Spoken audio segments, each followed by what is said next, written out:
Yo, it's your boy Ryan, Northwest Sports Fanatics, back at you with a new video. Today is Wednesday, August 31st, 2022, with your boy Ryan and the Northwest Sports Fanatics. Make sure you guys subscribe to the channel. Smash that like button either now or on your way out. Donate to your boy if you can. Cash App, $ ORION NWSF, or the YouTube Super Chat right here. So I just did the Dodgers and the Mets. Congratulations to the New York Mets and Jacob deGrom. Then we ended up doing the Tigers and the Mariners. The Mariners ended up getting that dub. And I could have just called it a day after doing, 2.5, 3 hours. But I'm a grinder. So regardless of how much donos you get or how many people are in the room, I'm always going to hustle and I'm always going to grind. And I'm going to be here for another 4 to 5 hours. And most people don't have that in them. But I do got Ohio State versus Michigan. Number 2 Ohio State 10-1 versus number 5 Michigan 10-1. Fox Big Noon Saturday on a replay. I believe it's from last year. And we're going to go over some of the trades and obviously some of the cuts, some of the new pickups. And I figured we would just do NFL. And I was normally going to do just the regular background with I drink beer. We talk NFL. But then I was like, you know what, let's switch it up. And we can talk about Jalen Reagor. I mean, this is going to be a guy that I think a lot of Eagles fans were frustrated with him. Not only with him, but also with J.J. Arcega-Whiteside as well. So I'm just happy to kind of go over, kind of these different players and what's going on. And after we talk a little bit about NFL, we can definitely go through and talk about a lot of other things. If you want to talk MLB, if you want to talk AEW, with AEW Dynamite tonight, everything is on the board. James Ameza in the building. How are you? Message from a Golden Eagle in the building. How are you? Michael in the building. Fly, Eagles fly. How are you? Luis Fernando, O-Dog in the building. How are you guys? I won't lie. I'm a little tired, after already doing 2.5 hours. And there's a reason why I normally don't do streams early at 4 p.m., 5 p.m., even sometimes at 6 p.m., because usually there's not as many people and sometimes the donos aren't really there. But with that being said, I still wanted to represent for my dad's Dodgers and the Mariners because they were obviously on the road at Comerica Park. They're in Detroit for the Mariners, and they were at Citi Field in New York for the Dodgers. So they had to do it at 4:10. I hate doing streams early like that, but I'm a grinder, and so even if things were a little difficult there, I still had a great time. I wish that the Dodgers would have won, but I'm here, and not only will I do 2 hours and 30 minutes, I take a 30-minute break, pop a fucking couple gummies, drink some fucking beer, and then here I am for another 4 to 5 hours. So I hope everyone is doing well, and I got some cool pictures and some news to go over. Fly, Eagles, fly. I imagine you're very happy to get rid of Jalen Reagor. And it was funny, too, because the Vikings, they were teasing, just like everyone else, they were teasing the Eagles. And if you look at all the options that they could have had besides Jalen Reagor, literally every single receiver after him was 1,000 times better. They even had Gabriel Davis from the Bills in that draft, and he was even better. But Justin Jefferson and many, many others, if you go back and look at that draft class. But the thing is, some people are going to be like, good riddance. We got rid of his ass. But guess what? In one system or two systems in the NFL, you might be able to get Jalen Reagor to be at least an average receiver or exceed expectations. And one of those places would be in San Francisco with Kyle Shanahan. Another would be with Sean McVay on the Rams. And the other, to me, would be the Minnesota Vikings with Kevin O'Connell. So if Kevin O'Connell can open it up for the Rams and help them win a championship and a Lombardi, they're not needing Jalen Reagor to be the number one. They don't need Jalen Reagor to be the number 2. They already got Jay Jetta, Justin Jefferson, and Adam Thielen. But if Reagor can be like the 3rd, 4th, 5th, 6th option, maybe someone that can blow the top off, and maybe they can build his confidence up. And instead of people talking shit to him, that maybe that they can lift him up a little bit. And he's never going to be a great receiver. He's never going to be a good receiver. But with that system, with Kevin O'Connell, everyone's stats are going to be uplifted. So don't be surprised. I'm not saying I'm going to pick Reagor in fantasy or anything like that, but I think he'll be better in Minnesota than what he was in Philly. And I think it's a good move for them because obviously Kevin O'Connell can see the talent. He just needs a little bit of work, maybe a little bit of mental health, maybe a little bit of psychology, maybe a little therapy, and be like, bro, you're going to be playing with Justin Jefferson and Adam Thielen, arguably the best duo in the league. That's not named Mike Evans and Chris Godwin or DK Metcalf and Tyler Lockett. So for me, I know the Eagles fans are ecstatic. JJ Arcega-Whiteside, out of here. The Seahawks made a hype video, and then they cut him 3 days later. So that was stupid. Should have never did that. And we already know JJ Arcega-Whiteside and Jalen Reagor. The Eagles could have picked DK Metcalf, right, for J. Arcega-Whiteside, but they went JJ Arcega-Whiteside instead of DK Metcalf. Dumb. And then they went Jalen Reagor over like 8 receivers, including the number 1 receiver this year and Justin Jefferson. So sometimes you fuck up, but look at what the Eagles are doing now. And I really am excited what they're going to do, as well as the Minnesota Vikings. So, hey, what's good, everyone? I hope everyone is doing good. Orion, how you doing, brother? Hope things been well with you. Well, I did already 2.5, 3-hour stream from 4 p.m. until 6:30, 7 o'clock. Took a little bit of a break, and I'm back. So I could have just said, fuck it, but I'm not that type of person. You know, I am a fucking grinder, regardless of how many people are in the room or if the donos were low. If I was doing Dodgers, Mets, and Mariners and Tigers and it was on early, there's a reason why I do streams late, because more people show up and we have a better opportunity to get donos, goats, and just better conversation with more people. So I'm here. Gummies are popped. Beer, I had a couple, but I'm not drunk. You know, I don't really feel anything, honestly. I got a Monster to wake up a little bit too, and I'm here, baby. Let's get it. I hope you're doing good. I talked to Lenny D. He had his grandma pass away, so he's not really in a good mental space. But I told him he needs to hit me up at any point. But Clash at the Castle, he always shows up for my wrestling pay-per-views, so I know he's going to be there. It's going to be early, 1 p.m. Eastern, 10 a.m. Central, or no, 10 a.m. Pacific. And then I think 11 Central, and then 1 Eastern, something like that. But I'm going to end up doing that. And then Sunday will be NASCAR, and then they have AEW's pay-per-view All Out. I don't know if I'm going to pay that, if I'm focusing only on AEW. I could order that pay-per-view. The card doesn't look that good. I don't really want to waste $50 or $60, and I'm going to be doing NASCAR, which is going to start a couple hours before. So I got to make my focus on that because the views have been very, very good on the NASCAR side. Brute saying Reagor would have been what the Vikings were stuck with if the Eagles took Justin Jefferson. Crazy. Right.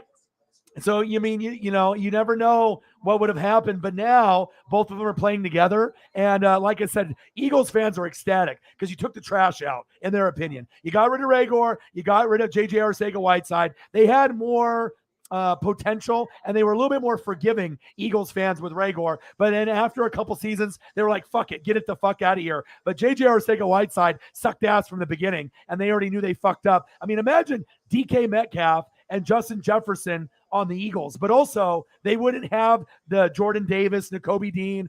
They wouldn't have all these other players that they have now if they got Justin Jefferson. So sometimes things are a blessing in disguise, and obviously you fucked up in the draft. Hey, I'm a Blazer fan, you know, and obviously Greg Oden, right? Kevin Durant, we fucked up, right?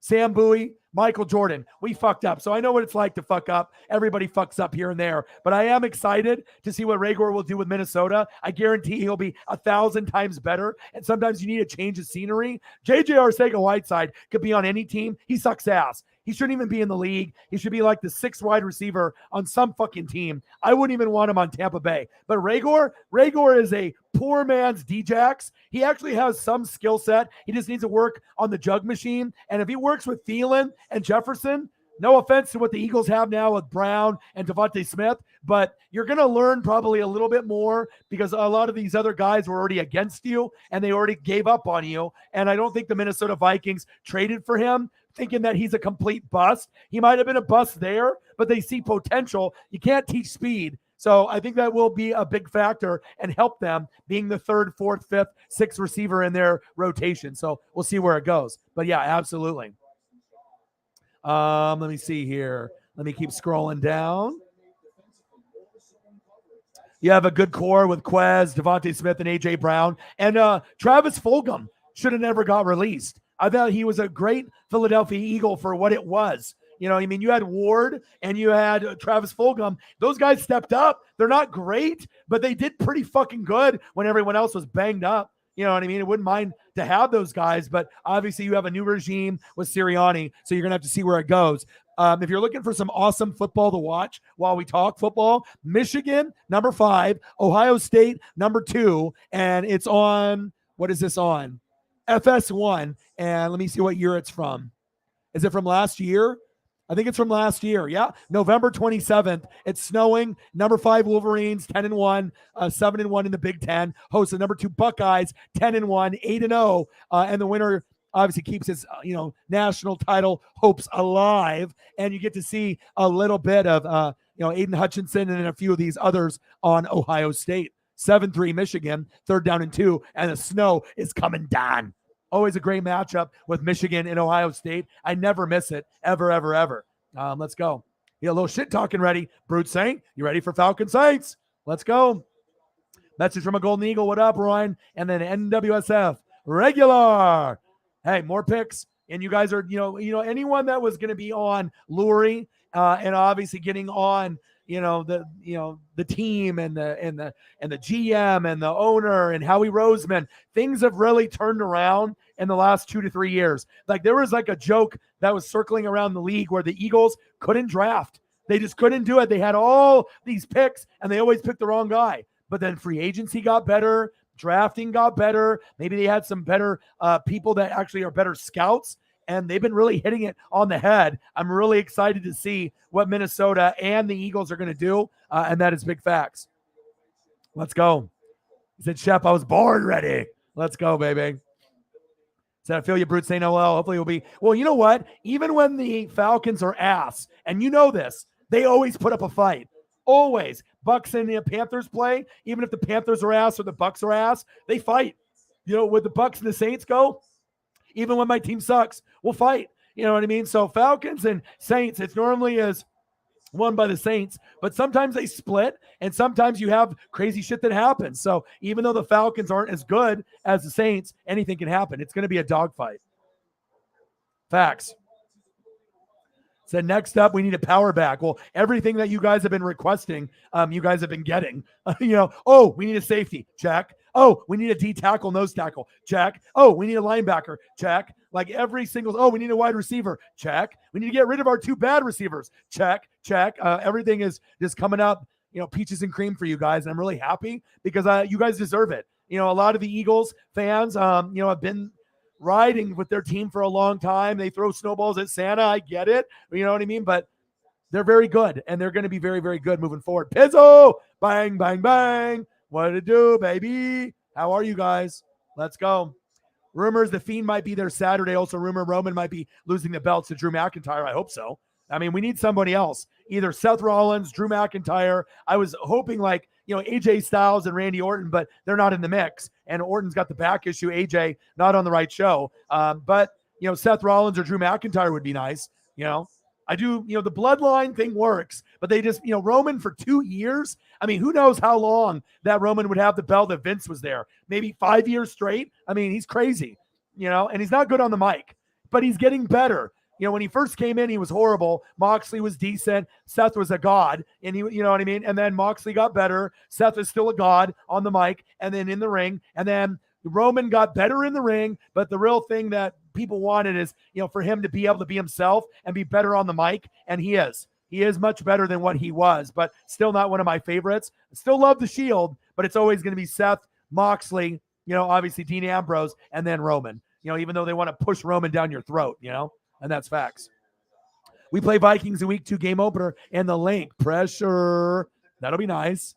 Yeah, I'm going to be doing our fantasy football league. I'll probably do a post tomorrow, and I'll need probably 8 people. So I'll have 8 people. There'll be people that send me their email and their username and their information once I end up doing the upload. And then I'll pick 8 people. And then if you get an email back from me, we'll be doing the 10-man league. More than likely, it'll be the same league I did before, ESPN, even though Yahoo is better. I'll have the winner from last year in it, me, and then I'll pick 8 people, and we'll go after it. And I would have done it like a week ago, but I wanted to do about a week ago. I was going to do it, Bobby Shmurda style about a week ago, but I was going to wait to see if there was any other injuries about a week ago. Okay. I was going to wait because every time, you get preseason, there's always those late injuries. And I don't want to be like that guy. Like, for example, I get Christian McCaffrey. And then all of a sudden he tears the ACL in the third week in preseason. I know that didn't happen, but you never want to have a draft too early because then all of a sudden you have someone that goes down, or the strategy changes and you want to make sure everyone's healthy. So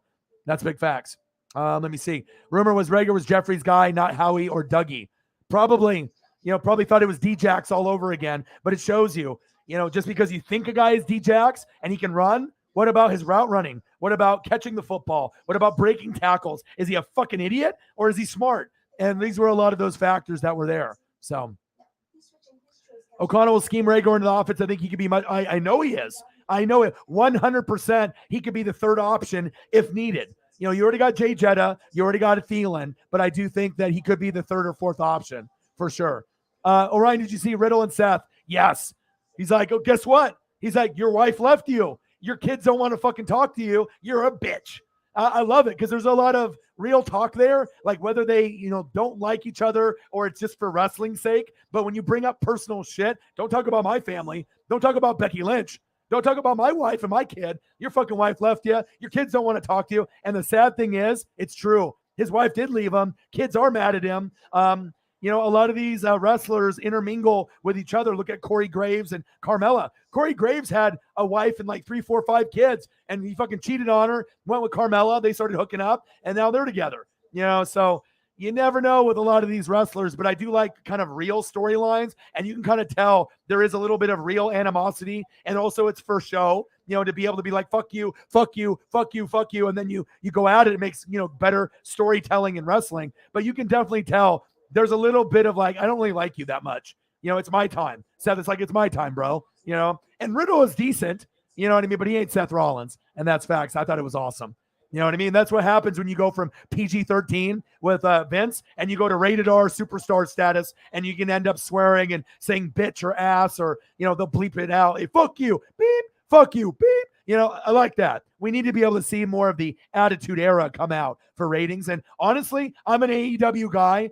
Raw's been kicking fucking Dynamite's ass for like the last month. You know what I mean? Like no MJF. Some of the guys are hurt. CM Punk's not healthy. You need MJF. You need Kenny Omega. You need Bryan Danielson. You need Samoa Joe. I mean, you need everyone. CM Punk. You need everybody. And when not everyone's there, it seems like the storyline and the wrestling hasn't been up to AEW standards. But congratulations to Raw and Triple H. I thought it's been much better. SmackDown went from like a 5 to about a 7 or 8.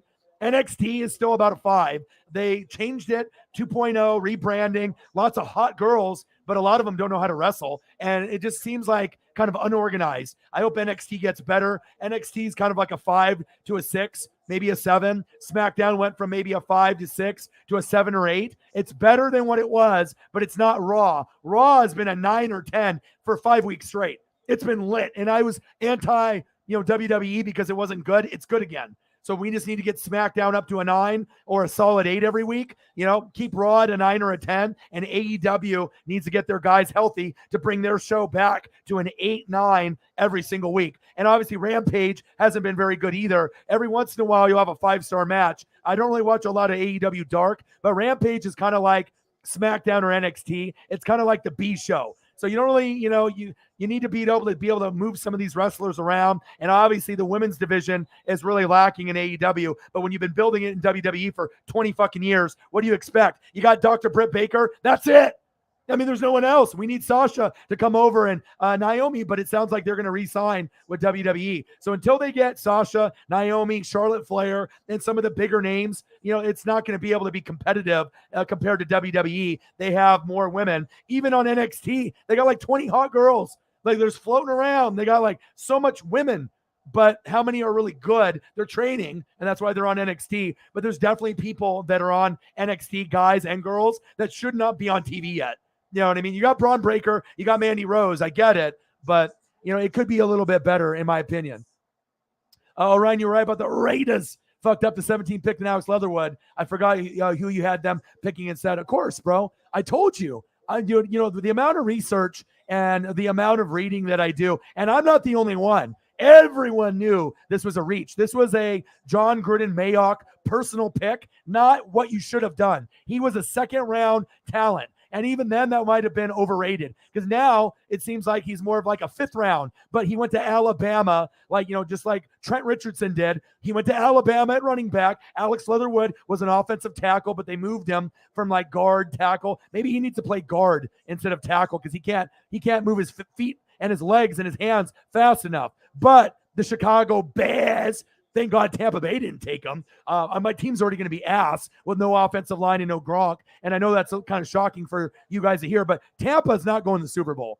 My Bucks are not going. We're not even probably going to go to the NFC Championship game, and it kind of makes me cry inside. I won't lie, because I was really hoping that this could be the last competitive year, for my team. And once Brady leaves, right, where does he go? Dolphins, Niners, or the booth? But it sounds like Lamar kind of wants to go to the Dolphins, and I think that would be the perfect fit for Brady or Lamar. They just need someone better than Tua.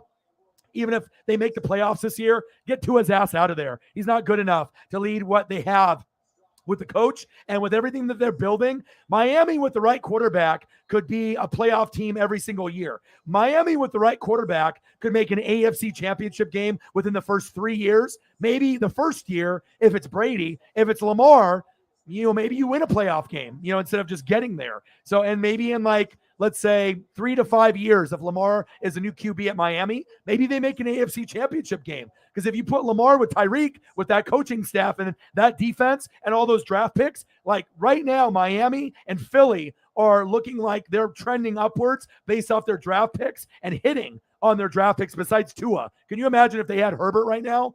I mean, things would be great. It would be like Dan Marino all over again, but they fucked up, So it is what it is. 7-3 Michigan over Ohio State. 4th down and 9. Snow is coming down. If you guys want to watch football with me, that's the best thing that's on right now on FS1. Ohio State and Michigan. Great game. Let me see here. I say, yeah, they don't really like each other outside of the WWE. Facts. And then obviously we'll go through Leatherwood. Obviously the Bears picked him up. And I got a couple of cool photos of Reagor. Go deep, young man. Right? And then what happened? What happened to my hands? And then that happened. Right? But he did have some splash moments. I mean, there's a few. And then obviously we talk about J.J. Arcega-Whiteside. Seahawks made a hype tape for him. I don't know why. And then they cut him like a week later. So I'm not sure what's going on with that. I don't want him on Tampa Bay. And even the Colts are desperate at wide receiver. You better take like T.Y. or anybody besides him. He's not worth being on a team, honestly. And then obviously the other move is Sony Michel, former Patriot, former Dolphin, is signing with the Chargers. The Chargers are loading up. Now, if you see the teams, right, you got the Rams, the Buccaneers, right, the Bills, and the Chargers. On paper, before all my injuries, we had the most on paper for depth. Now Tampa's out of there. Now it's Tampa, Packers, Eagles, Saints. We're kind of all in the same category now because obviously Aaron Rodgers lost Devontae. I lost my entire offensive line and Gronk. It's not looking good. So the Rams are going to be the number 1. Everyone else is going to be battling for 2, even though it should have been Tampa. But with Brady, we might get it. But you still got Packers. You still got, the Saints. You still got the Eagles. And then there's going to be surprise teams like the Niners, the Cardinals, and the Vikings are my sleeper team this year. So we'll see. And on the AFC side, the Bills and everyone else. So it'll be the Bills, everyone in the AFC West, which is Chiefs, Chargers, Raiders, Broncos. And then you're going to have the Bengals with Burrow, the Colts, and then you also will have teams like the Titans, the Ravens, the Steelers, and the Dolphins, fighting it out. So, it's going to be very, very interesting. But that was kind of the news. Leatherwood was cut, from the Raiders. The Bears picked him up today. Sony Michel got cut. He can still give you something for the Chargers, and that will give you a little depth if something happens, obviously, there. You got Justin Herbert. You got Austin Eckler. If Eckler gets hurt, you put Michel in for a couple games, and you can kind of hang. He's not the same player as Eckler, but it gives you good depth, and I like that move. And then Arcega-Whiteside should just go to the XFL, USFL, or bag groceries. I'm sorry to say, but, DK Metcalf or you, what were the Eagles thinking? Reagor, what were they thinking going for you, right, over Justin Jefferson? They were thinking you were going to be D-Jax. That's exactly why they picked you. They thought you were going to be D-Jax. And remember, D-Jax don't grow on trees. So when you think someone's going to be D-Jax or Tyreek Hill, What happened? Henry Ruggs, the next Tyreek, the next Djax, right? Kill someone with a car, never in the league again, prison. So, when you try to copycat, a Tyreek or a Djax, it usually doesn't work because these guys might have speed, but they don't have the hands, or they don't have the awareness, or they don't have the route running, or they're fucking stupid. I don't think Reagor is stupid. You know what I mean? But there's a lot of other factors there. Instead of just running fast, you got to be able to have the other intangibles, and that's fact. So that's why I ended up changing the background and doing this instead. So, yeah, the fire was fucking fire. Fire promo with Seth Rollins. That's facts. Let me scroll up here. Let me see here. The Fiend. Yeah, shit. I mean, the Fiend, Sasha and Naomi. That could be something that happens soon too. It was all rumors though. And then Vikings. Yep, that'll be awesome. Fantasy football is going to be fucking great. And I'm a psychopath. I mean, I'll wake up at 2:30 in the morning. I mean, I'm already up late at night anyways after I'm done streaming. So I'm always making moves on the bench. And I usually have 2 starting teams. My starters and my bench is a starting team. And honestly, most of the time in fantasy, if you watch my team and I show you, my backup team on the bench is almost better than half of the teams that are starting because I really try to give that depth. And you don't want to have too many wide receivers or too many running backs. You want to have a good amount. But if you have 6 wide receivers and you only have 2 spots, and then you fucking analysis by paralysis by analysis, and all of a sudden you put in Tyreek and DK Metcalf, and then you got Hunter Renfrow on the bench with 40 points, 3 touchdowns, and 180 yards, and you're like, fuck, what did I do? And that's why you got to be careful on not having too many. You got to have depth. But sometimes when you have like 6, 7, 8 receivers and you only have 1 tight end, get 2 or 3 tight ends. Instead of having 7 wide receivers, make sure you have at least 4 or 5 running backs. Sometimes people don't know how to play fantasy, and that's facts. I totally think that could be the Djax. That was the thing. That's what they were thinking. Just like they thought Ruggs was going to be the next Tyreek.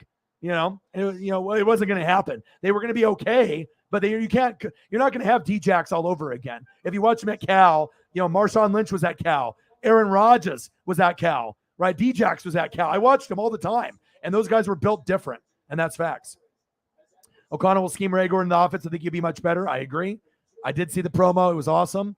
Sheamus versus Gunther is going to be awesome. Sheamus is really physical. He might be the scariest guy in WWE because when everyone else does an open fist, he does closed fist, and people get fucked up when I wouldn't want to wrestle Sheamus if I was in WWE unless if I was like Drew McIntyre, I'd be like, fuck you. All right, I'm as big as you. But Sheamus will beat anybody up. It doesn't matter if it's Big Show or some like Spike Dudley guy. I mean, he hurts them. And it's very believable when he's out there. I mean, watch him when he does a lot of his moves. They're very, very stiff. And look at the body language of the guy he's wrestling after the match. It usually is not good. They're like, fucking A. Thanks, Triple H. I'm getting my ass kicked here today. But yeah, we'll see how that goes. I'm not really looking forward to Sheamus Gunther maybe as much as you, but I hope it ends up being a decent pay-per-view. Anything has to be better than when Vince was running it because almost every pay-per-view was a 5. And even though SummerSlam, WrestleMania, Survivor Series, Royal Rumble, you're like, oh, it's going to be a 9 or 10.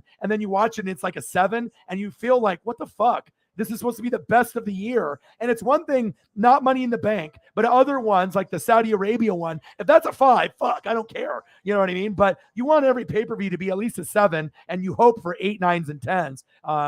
And it is what it is, but Triple H has been doing a good job.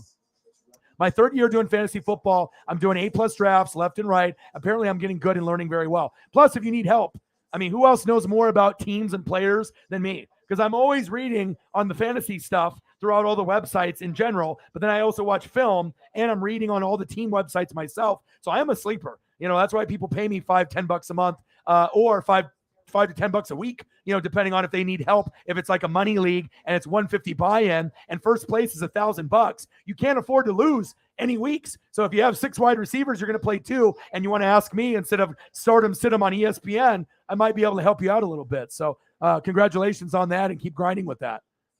Let me see here. Of course, bro.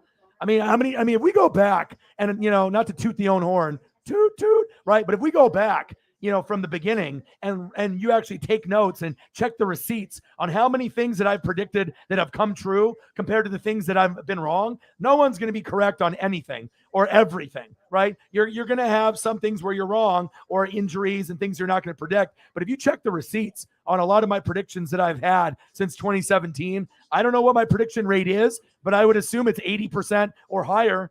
If it's in the championship, like Super Bowl, Natty, World Series, NBA Finals, I'm like 95% or 99%, honestly. So if you want to win money, you know where to go. That's facts.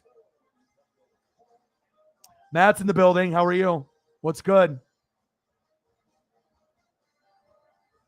Said rumors some AEW wrestlers are unhappy and some want to go back to Triple H in charge. Well, possibly.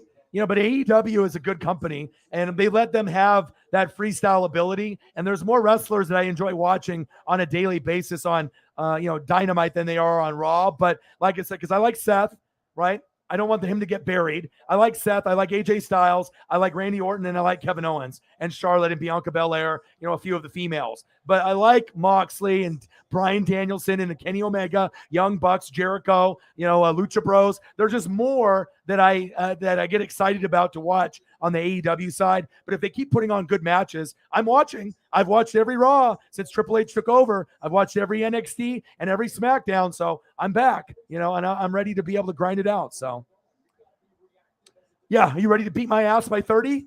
I mean, do you want to send me some tissues? Should I get some tears?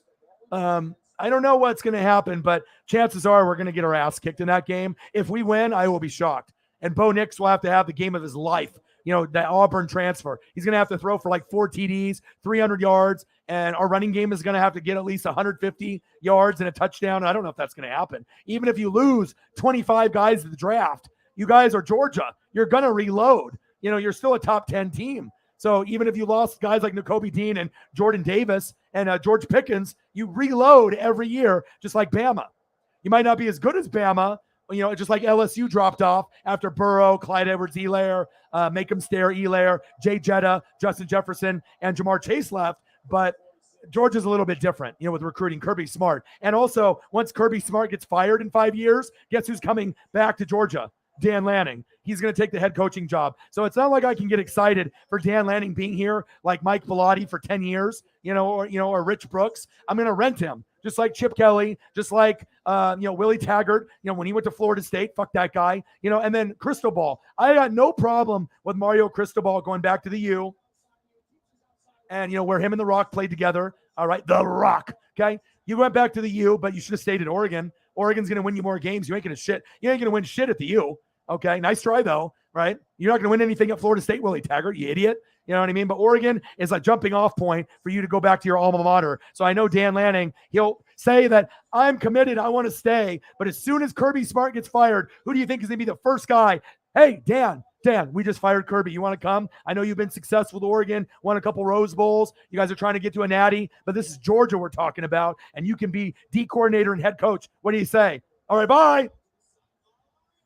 And then bye-bye, Mr. Lanning. So it's only going to be a 4 to 5 year rental, but unless Georgia keeps winning, and then it might be like 10 years down the road. But it's going to happen. Dan Lanning is waiting. He's going to be the head coach of Georgia. Write it down, take notes, take a receipt, fucking take a snapshot, but it's happening.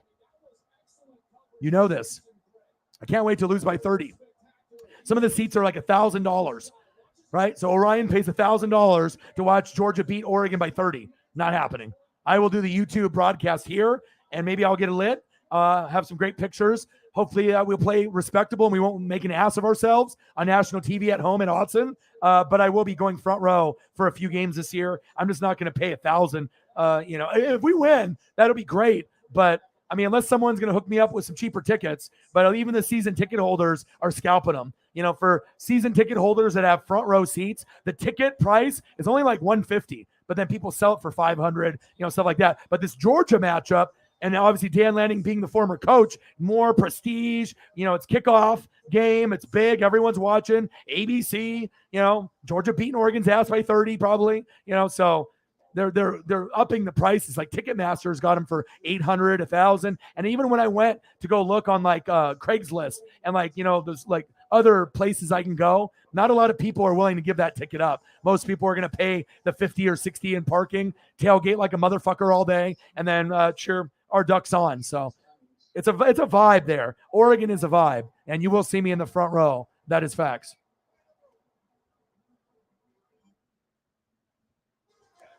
Here we go. Matt's giving tips. He gives tips on wide receivers, offensive tackles, tight ends. He's a student of the game. Played some high school ball, and obviously, if you play Madden or you're just very aware of film and you watch it, then you can kind of get in deep with it. And it's nice because some people are playing checkers. I'm doing this shit on chess terms, just like him.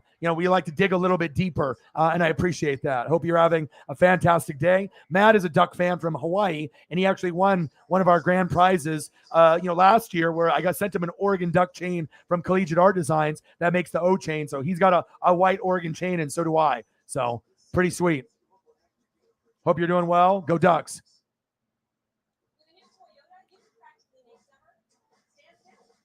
Did he make the practice squad? I know they cut him, but did they put him on there?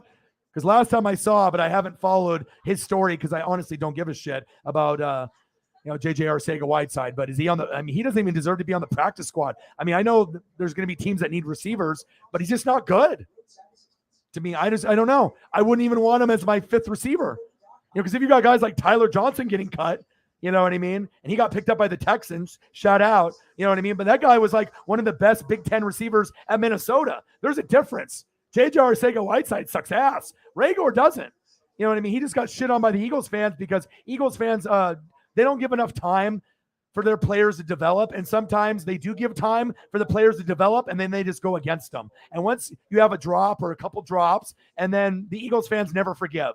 It's like, you're supposed to forgive and then forget, but they hold grudges on players.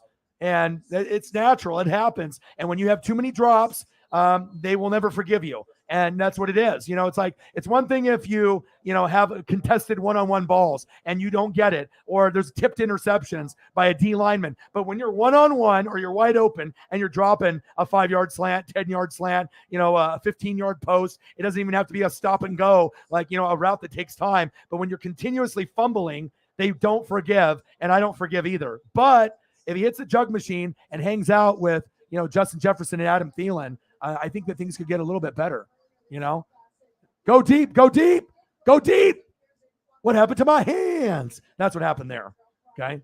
But, he's swaggy. He's got kind of a swaggy look, just a lot of drops. But there's been guys that have had drops, before, like, Deontay Johnson. All right. He was there with Juju, right? He was there, obviously with Chase Claypool. But Deontay Johnson dropped a shitload, hit the jug machine, and now he's much better. So sometimes it's all about dedication. But there's nothing that you could dedicate to this JJ Arcega-Whiteside. He's trash, right? You might as well just open up the garbage can. Oscar, that's your new roommate, okay? Oscar the Grouch, meet your new roommate. JJ Arcega-Whiteside. Have fun. And then Sony Michel will be a good role player, not starter, for the Chargers. And if Eckler goes down with an ankle sprain for a couple weeks, you could have him and still put up 100 yards and 2 touchdowns. It's possible. More than likely for him, he's more of like a 60 to 80-yard guy because he'll split carries with the other backs on the Chargers, and then he could score like once. Or if he doesn't score at all, 80, 90 yards. The offensive line has gotten much, much better. So that is what I think about that. Go Reagor, go Reagor. You got it. And he's not going to ever be good, but it's just sometimes you need a change of scenery. It's like when you work at a job and you got a dickhead or asshole boss, you really like the friends that you've made. And that's the only reason that you're still at this job is because of the friends or the girls or the guys there. There's some cute girls there. Or if you're a girl, there's some cute guys there. You know what I mean? Or, oh, these people are dope. I can go fucking smoke weed with them in the parking lot at lunch, or I go party with these guys and we play Xbox after. You know what I mean? There's reasons why certain people stay at jobs, because usually you can go to the bar or you can go out with certain people and you have fun, right? But when you end up having someone like this, Jalen Reagor, all right, no more of this crybaby, wah, wah, wah. Look at the best receiver in the game now, Justin Jefferson. He's going to be number 1. So you got you, right? You got Devontae Adams. He's still fantastic. You got Jamar Chase. You got Cooper Kupp. You got Tyreek, right? But for Tyreek to slide back with Tua, a little Devontae Adams will still be good, but you got Darren Waller and Hunter Renfrow, so less targets. You're not going to get like 90 a game like you did with Aaron. Okay, they'll spread it around, right? But with Jefferson, even with Thielen and Cook and everyone else, he's going to get his. Cooper Kupp is going to get his, but they have Allen Robinson as well, and they'll probably add OBJ. Justin Jefferson is the future with Jamar Chase. It's very clear, just like Jonathan Taylor is taking the crown and taking the torch from Derrick Henry. Derrick Henry's great. You know what I mean? He could still be the number one guy, but when you're number one for 6, 7, 8 years in a row, at some point, there's another guy that's younger that comes in and takes it from you. Q, right? A guy named LaDainian Tomlinson, the best running back in the league. And then what happened? Like 2006, something, a little bit later, boom, Adrian Peterson from Oklahoma comes in, and then he's the best. And then obviously LaDainian goes from the Chargers to the Jets, and he's no longer the same guy.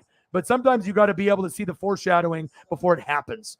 You know what I mean? Some people can see it a year in advance. Some people can see it after. No shit, because you just watch them play and you watch them do it. But the real gems out there in the NFL world and obviously in the sport world can predict shit a year or two before it happens. You can foreshadow and see that if the injuries don't happen and everything lines up, maybe this could be a scenario. And as we talk about it more and more, is it really that shocking to think that this guy could be the best in the league with Jamar Chase? Really? You know what I'm saying? Is it really that much of a shocker that maybe he could be the best in the league based off his skill set and his yak yards and his athleticism and his hands? I'm not even talking about hitting the gritty with him and Jamar Chase, but you got Thielen on one side, Jefferson on the other. Number one receiver, Thielen's probably somewhere between 11 through 15, but sometimes he plays like a top 8 receiver in the league. He can score 100, 150, 2 touchdowns. He's no fucking slouch or slump or just shit, receiver. He's a Bill Belichick wet dream. This is Danny Amendola on crack. This is Wes Welker. This is, who? Julian Edelman. Maybe better, even though Jules was pretty good. This guy is, for a Caucasian receiver like Cooper Kupp, they're damn good. They keep up with the brothers, but the brothers are the best, right? It's all about Jay Jetta. It's all about Jamar Chase. Even though I know Devontae and Tyreek will be great, but if Tyreek gets Lamar, that's when you're going to see Tyreek go back up, and he'll instead of being the 4th or 5th guy, he'll be up towards maybe top 2, top 3. He'll be up there. If you get Lamar with Tyreek, everyone's stats go up, and no one talks about Lamar not being a top 10 player at quarterback ever again. Kyler will be on the outside, but that's what I think. We'll have to see if it ends up happening, though. And let's throw up the Jamar up here, too. I'm all about the swaggy photos, okay? Who's got a swaggier photo than Jay Jetta and Jamar Chase? Literally like the swaggiest that I have for a reason. No disrespect to Devontae Adams, Cooper Kupp, or Tyreek, but sorry, this is something else. Let's go. Let's go.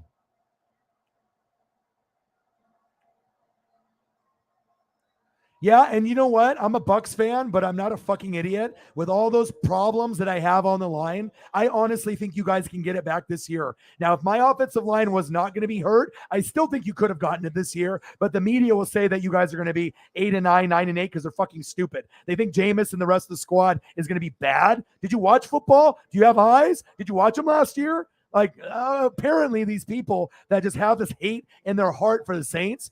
I'm a Buck fan and I don't even hate them, but other Buck fans do. Other Saints fans hate the Bucks. I get it. We have a hate relationship for 99% of the fan base. You can tolerate me. I can tolerate you. And I honestly like a lot of your players. I am a 1 of 1.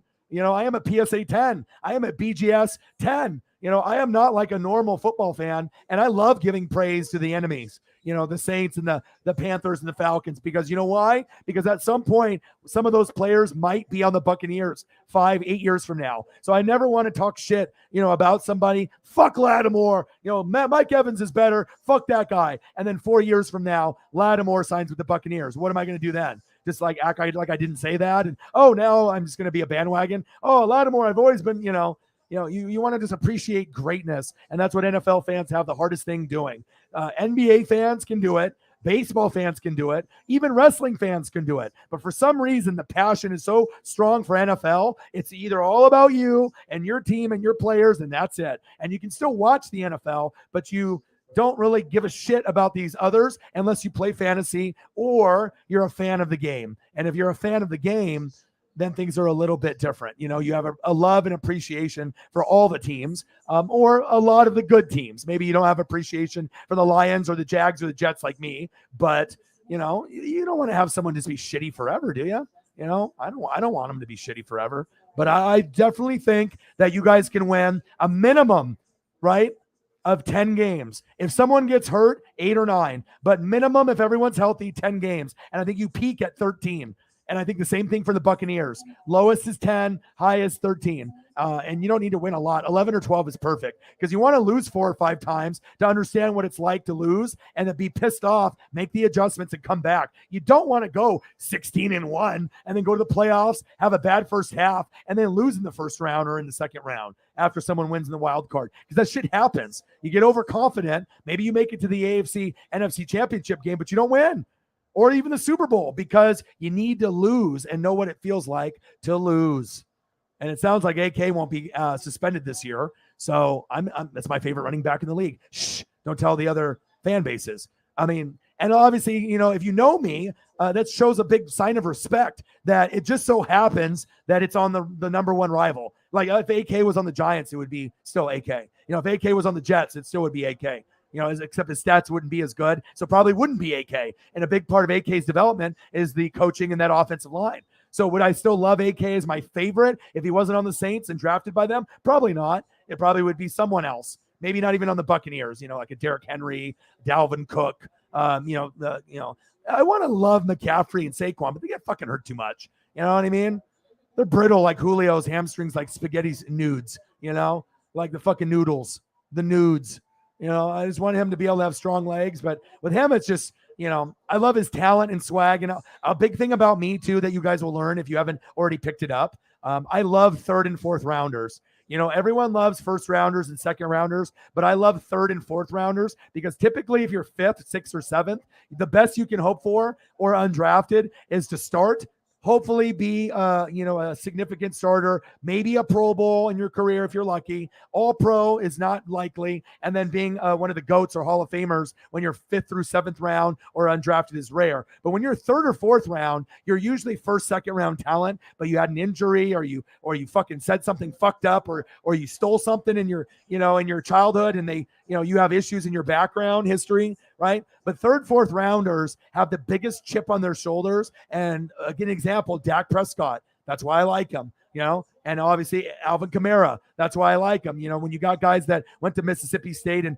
Tennessee, like, you know, you didn't really know what you were getting, but once you saw them play, you could tell like they were a little special. They're a little bit better. They should have been drafted 1st or 2nd round, and they got disrespected and got drafted in 3rd and 4th. And sometimes having that extra chip on your shoulder makes you become all pro or elite. And that's why I like AK-41 as my favorite running back in the NFL. And yes, I'm a Bucs fan, and I've been a Bucs fan since 95. And it's just his running style, being able to receive, just making things look effortless. He's got swag. He's got the drip. He's unique. I just want him to make better decisions so he doesn't curb stop homies with the homies against some random dude, and the guy ends up going to the hospital. You know, especially if it's going to end you going to jail, getting a fine, or, you know, getting suspended. So, oh yeah, of course they are. But did you see me, like my answer of like, how do you think the Bucs are going to do?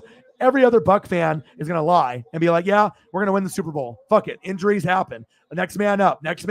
Doesn't matter that we lost Ryan Jensen or Alex Kappa, went to the Bengals, and Ali Pet retired and Gronk didn't come back, and Tristan Wirfs even got banged up in training camp. It doesn't matter that the whole offensive line is depleted, and even Haney, the backup center, got hurt. So literally all my guys on the starters got hurt. All the backups got hurt, or they retired and they didn't come back, or they went to another team. And I get it, having Tom Brady, Godwin, and Mike Evans, and Cameron Braid, and Kyle Rudolph, and all these other guys, and drafting guys, and still having Leonard Fournette, and getting Rashad White from Arizona State, and having Levante David and Devin White. No JPP, no Ndamukong Suh. Like, how am I supposed to feel?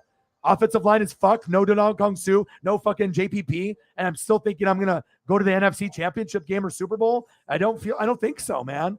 And you can see, like, Saints are getting better. Packers are getting better. Eagles are getting better. Niners you can never count out. Vikings are sleeper. You know, Cardinals might make it and get bumped in the first round. You know what I mean? So it's like you have to be realistic, but most NFL fans are not. They can't see it from the other point of view, but I can. So that's why I think Saints fans fuck with me. You know, they know that I'm not a fucking idiot, and I can see it and call it how it is. And if my team was good, you would fucking know it. But if my team is not good, I'm not going to lie to you and make up bullshit reasons why, they're still going to go to the Super Bowl. Facts. $2 holla. $2 holla. Thank you. Appreciate you too from the last stream. Yes, he did.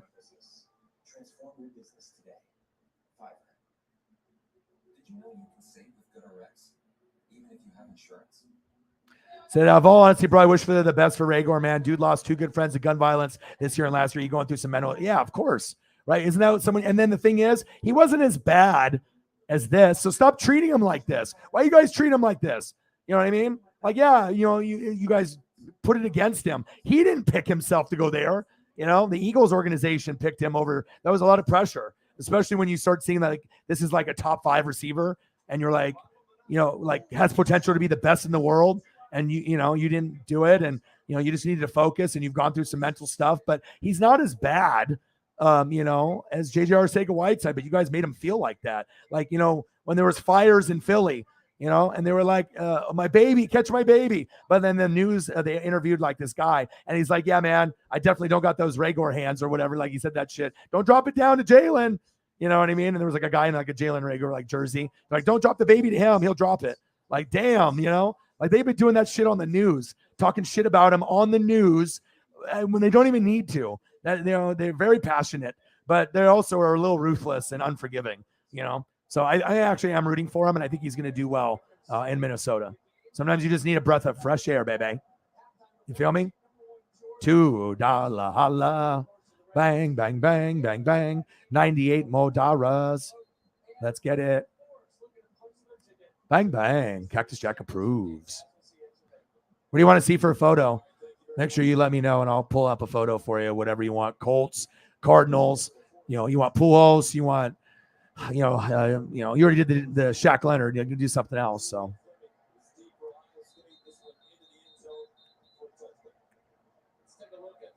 So, yeah, I'll hit you up for fantasy. Yeah, the depth part. Yeah, and also you have to know like 3rd string wide receivers, 4th string, sleepers, backup running backs, backup tight ends that aren't the top 5. You need to know kickers. You need to know, you need to know defense. Who got traded? Whose defense was like good, but now is elite. If you don't know these things, you're not going to have the best possible team. So, some people do cheat sheets.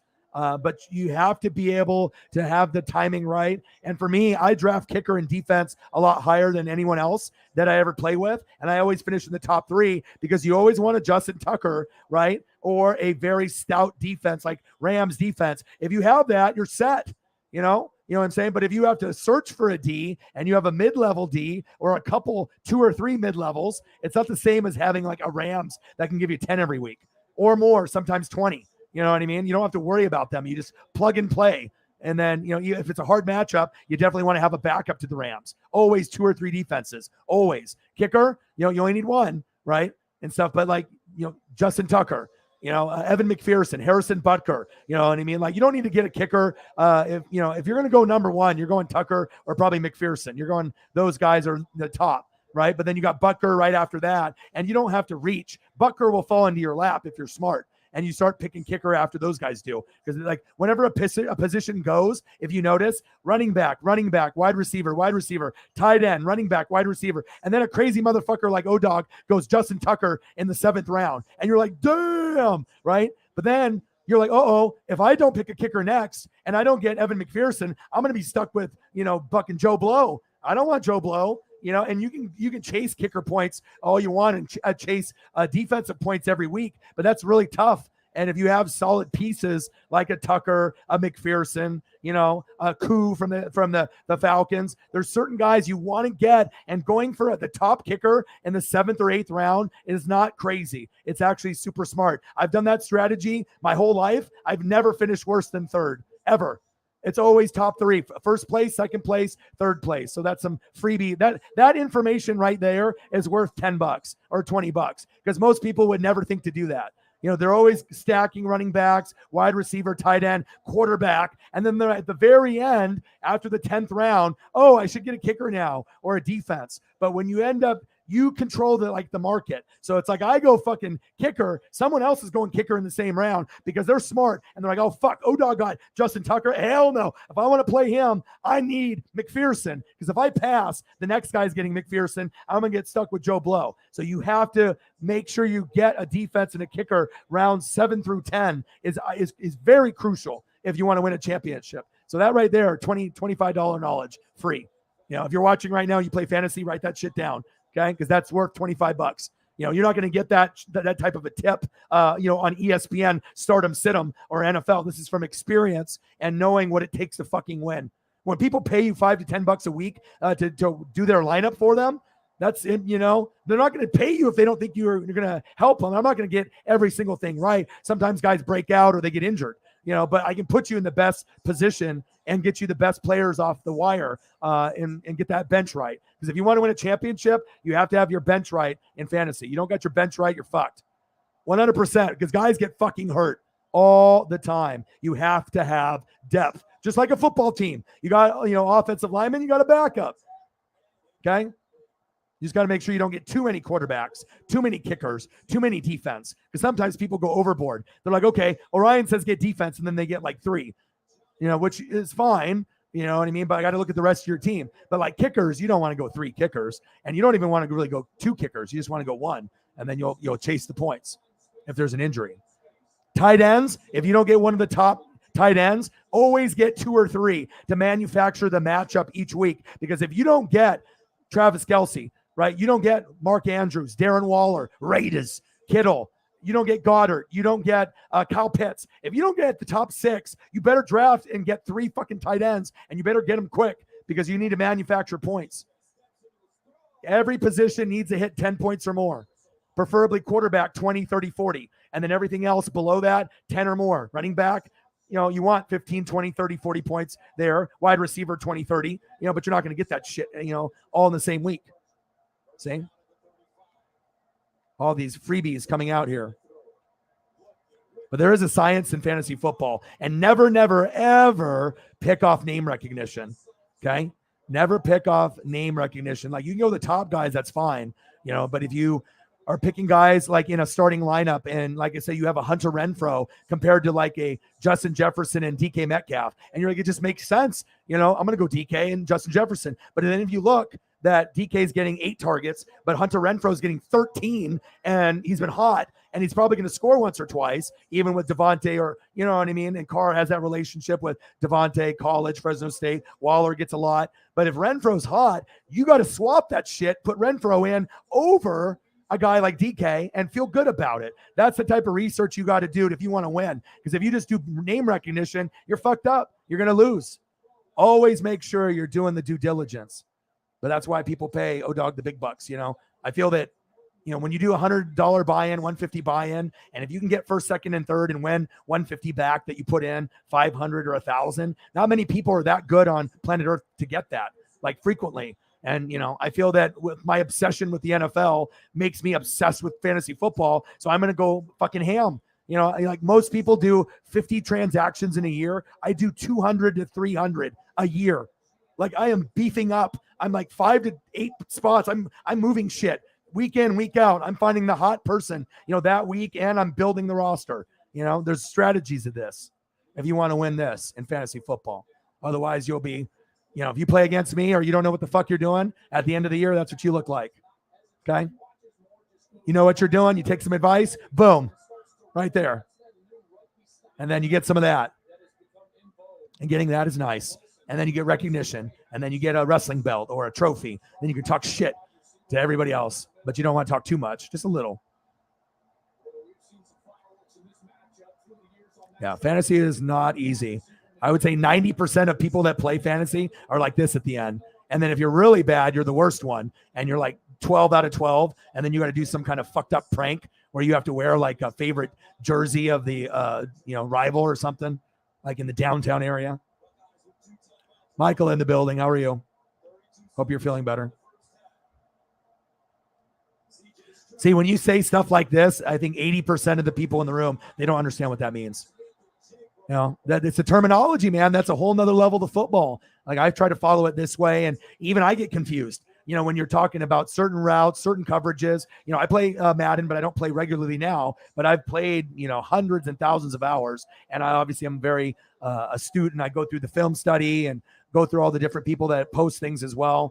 Like Baldinger, you want to be able to see people's kind of perspective on offensive line play and route running and whatnot. And yeah, that's what takes the football knowledge to a whole nother level. Shout out to you for doing that. Leatherwood, Raiders. It's your favorite player, dude. He was going to make a Pro Bowl this year, all pro, 25 pancakes. I mean, he is the best offensive lineman in the world. Like, why wouldn't the Raiders want him? He needs to play guard instead of tackle. He's too fat, and he doesn't have the technique to move his arms and legs. That's why backups are beating him, and that's why they cut him.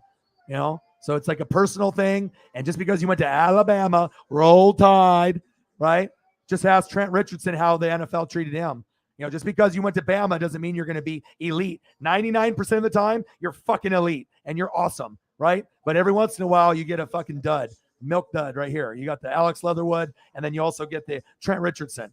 Yeah, it's not going to happen often. And every quarterback for fucking Bama until of recently. You had all those Caucasian white quarterbacks for Bama, garbage. Can't play in the NFL. But now you got the Heisman winner, right? And he's probably going to win the Heisman again, like back to back. That's a fact. Could happen.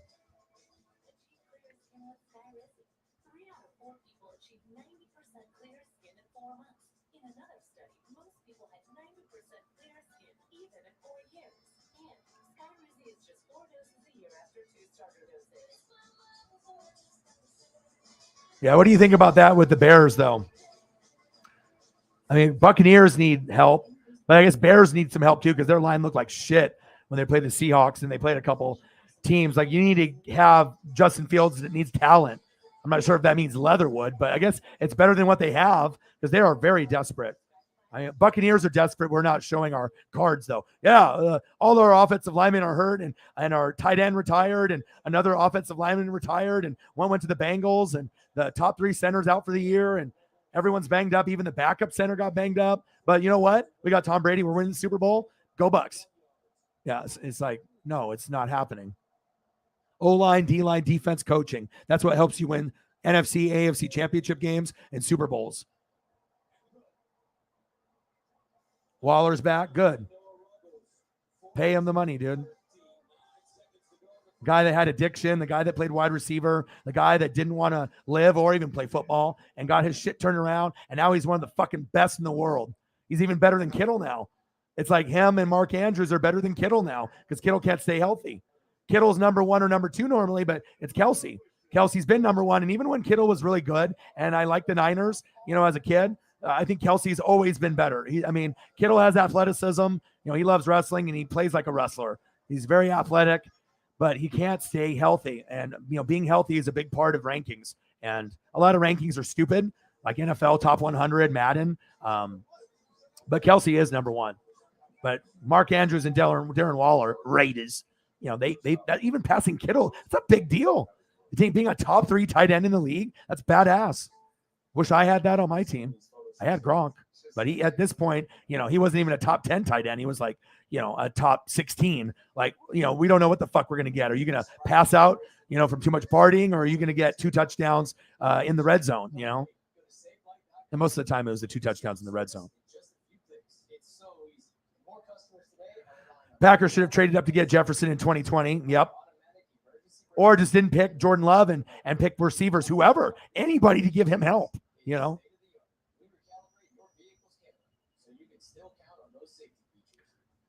Nelson Aguilar, I'm over here catching babies, unlike Nelson Aguilar. You remember, I watched it live. I have a bunch of Eagle friends that live in Philly and live in Wisconsin and California, like everywhere. I got Eagle fans that live everywhere that contact me. And it's probably the second biggest fan base to the Chiefs and then the Saints. Those are the 3 that support the most. Chiefs 1, and then Eagles, Saints, probably a tie for 2, but probably Eagles and then Saints. But it used to be Saints, Eagles, but it flip-flopped. But yeah, I remember seeing because people would send it to me like, dude, did you see it? I'm like, yeah, I saw it. And if you have Twitter or Instagram and you're active and you follow sports stuff, shit's going to go viral and you're going to see it. And yeah, that was hella disrespectful, bro. Funny, but disrespectful, They gave no fucks. All right, Megan, have a good one.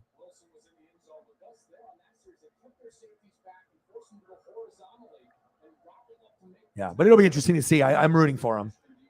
So people can be so hard on people, but like someone like Carson Wentz, he's a guy that people are on him, but they have a reason to be on him. And, you have to believe in yourself. And if you don't believe in yourself anymore and you let everyone else's emotions and shit talking affect you, you're never going to be able to recover. And that's why Carson hasn't been able to recover, with that injury.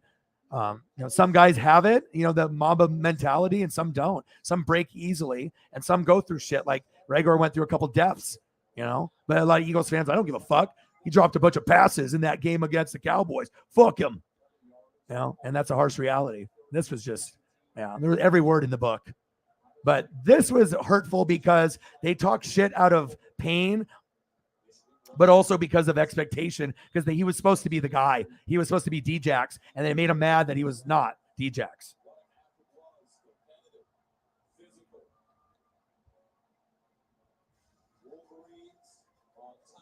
I don't know. He looks pretty cool in that uniform. He's decently muscular. Just needs to figure out how to catch the damn ball, right, and not drop it. But like I said, playing here, right, with Kevin O'Connell, I mean, it's going to be special there. I'm telling you, sleeper team in the NFL, Minnesota Vikings. Like I said, there's going to be a lot of teams that exceed expectations, but they're coming for the Packers, and they're coming for that top spot. And even, if Aaron's there, there's going to be a year, and it might even be this year, where they overachieve and win the division. Like, let's say Packers win 10 and they win 11. Like, is it that crazy to think that could happen with a brand new coach that just won a Super Bowl as an OC and made Cooper Kupp the best receiver in the league as a white dude, Caucasian receiver? Pretty wild. So now you're going to have the best offensive mind, and then you're going to have arguably maybe the top two receiver in Jamar Chase and them two. And then you have, Devontae and Cooper Kupp and Tyreek. But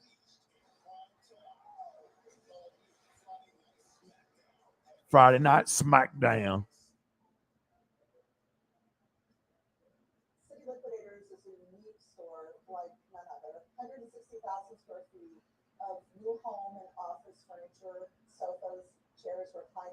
This guy right here. This is the guy that's going to change Minnesota. Zimmer. You got to think that was just old. They ran the ball. The defense wasn't good. You have to have that type of mentality where if you run that type of offense, like run the ball heavy and play defense, you actually have to have good running backs and O-line and a defense. Otherwise, you're hurting the team. And this guy likes to open it up. And if you watch the Rams offense, this is going to be, he's going to probably be the most happy wide receiver in the NFL. And you'll see it in his face and his dancing, his emotions, and as him probably trying to chase for 2,000 this year. I imagine that's the goal. 2,000 yards, leading the league in wide receiving touchdowns with, 15. I imagine these are big goals that he's, thinking 15, 16 touchdowns, 2,000 yards, over 100 catches. I imagine, and some of that is if you think that, oh, that's crazy. But is it really that crazy for a guy like this? Going with someone that is probably best suited for him. I mean, shit made Cooper Kupp the man. And Cooper Kupp was naturally gifted, but he was like that slept on guy. And then underrated. My most underrated were Cooper Kupp, Robert Woods, DJ Moore, Tyler Lockett. I felt that those guys were never given the proper due for their, technical side of playing the game, being intelligent, film study, route running, hands. There's certain guys that are very like DJ Moore. If DJ Moore was on the Packers, he'd be a superstar. Like, he would be a guy that would be a top 10 name all the time instead of being a name that's never talked about in the top 10. But he's just on the Panthers. You know what I mean? That guy's fucking talented, but he's just on the Panthers. Not a lot of coverage or love. They make him feel like that in the media. DJ Moore feeling like this.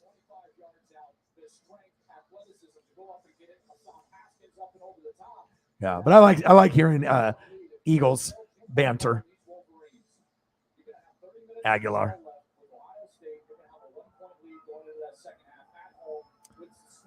What I do, bro?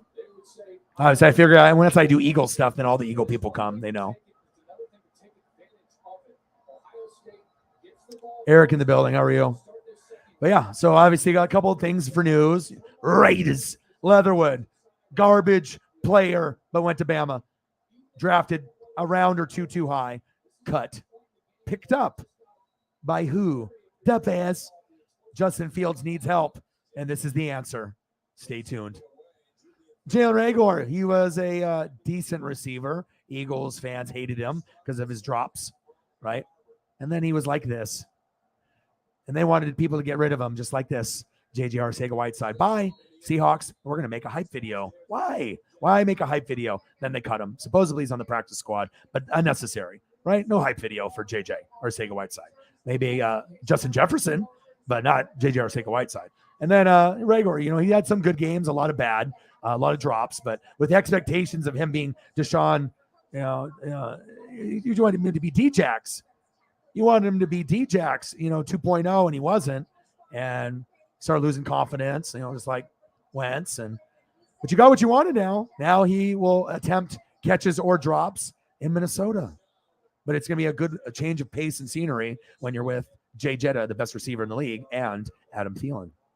Even though I think Jamar Chase is right there too. Like if Jamar leads the league in every category, are you surprised? Fuck no. The closest wide receiver talent overall I've ever seen in my entire life are these two. I've seen Jerry Rice and others, and I've seen Randy Moss and T.O. and you see Calvin Johnson, Megatron. But I think two guys that are coming up essentially in the same time that are identical, that played at the same college, that dance, and that are athletic. Like there's not really, they're almost carbon like copies of each other. Like maybe this guy's a little bit more physical and maybe this guy's yak yards and creativity are a little bit better. And maybe his hands are slightly better than his, but he can go up and get it better than you. But you can wiggle your way through, 30, different scenarios and, hurdle and spin. And I mean, they're very crafty, a lot of yak yards. They can shimmy and shake. But I don't think I've ever seen think about that. If you guys do a top poll of like receivers, you can have Devontae, Cooper Kupp, Tyreek, and others. But for these guys, I mean, it's like the most similar talent. And like, for me, like if you're 1 to 100, they're 100. Like it's exactly who you want. If you had the ideal receiver, young, talented, knows what it's like to be a champion, right? And this athletic and just yak yards, yak yards through the roof, and they can run the routes. They have everything that, maybe Cooper Kupp is a better route runner overall than those two. That's true. And Devontae Adams might, be all around, more talented or on that talent level. But is that what are you watching?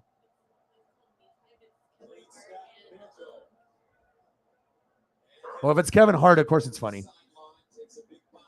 Is it recorded? Oh, Netflix. Okay. But I'm just trying to plant the seeds for you guys. So if you guys talk in your circles, you want to be a year ahead. You don't want to be 2 years late, when you already see it happen. But yeah, it's going to be fun. And like I said, a change of scenery. Hey, maybe catching a little bit more, especially when you're working with this and Kevin O'Connell. So sometimes people need a change of scenery. I'm rooting for him. And like someone said, I think message from a Golden Eagle, he went through a couple of deaths last year and the other year. So in 2 years, losing friends or family to murder or other reasons is not good. And that can fuck somebody up. They can fuck anybody up when you lose anybody anyway. So how you doing, man? You good? Oh, see, I'm trying to make sure I'm giving you a show, giving you some good quality pictures, so it's not just someone talking.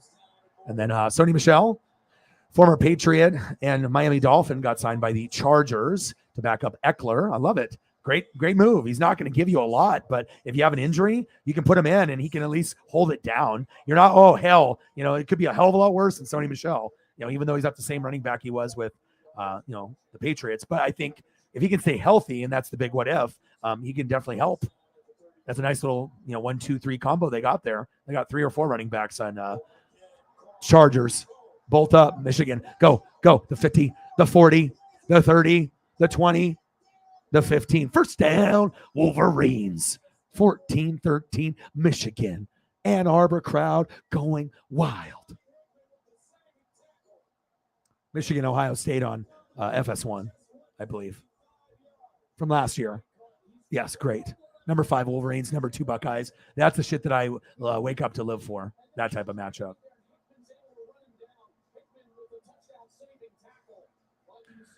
Okay, let's do that. Brian Danielson.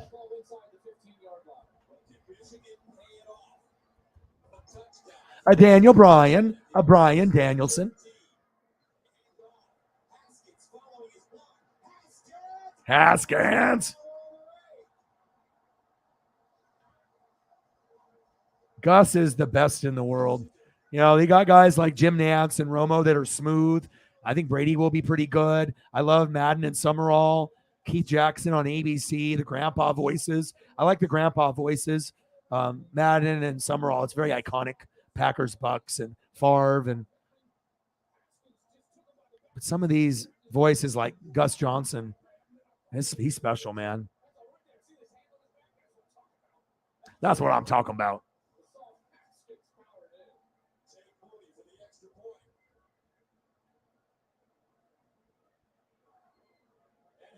And it's good. Gus Johnson makes anything sound exciting. It could be like him making a PB&J or talking about it. You're like, what the fuck is he talking about? He is so energetic, but it's not fake. And that's why he's the best, is that it's not fake. It's this pure, I love this. You know what I mean? There's nothing fake about me. Like, you know, if I'm calling the game, we are having fun. Like, we're not just doing this to get paid. There's a difference. That's a fact.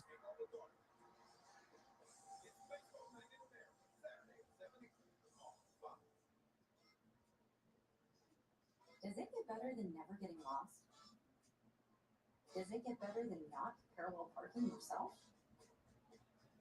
Alexa, ask Smart Feed to feed the dog. Does it get better than feeding your dog from 50 miles away? Yes, it does. At Buick, we see a future that's even better. Okay. You never even dreamed of? Buick is dreaming of them every day. He's awesome. He's one of my top 5 ever. Like top 5, top 6. Actually, not top 5, top 10. He's in my top 10. But right now, he's one of my top 5 that I enjoy. Like, it's awesome to have him wrestling and him somewhere else.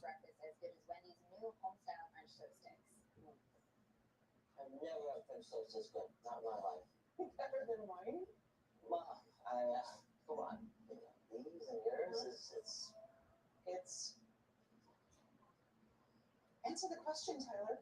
Answer the question, Tyler. If you want a little something sweet in the morning, choose wisely. Choose Wendy's new home-style French toast sticks. Is Dad posting a farewell to his favorite college freshman? No. He's switching his choice catchback category to gas. The road to college can be emotional, but also rewarding. With the Bank of America customized cash rewards card, you just can't stop getting rewarded.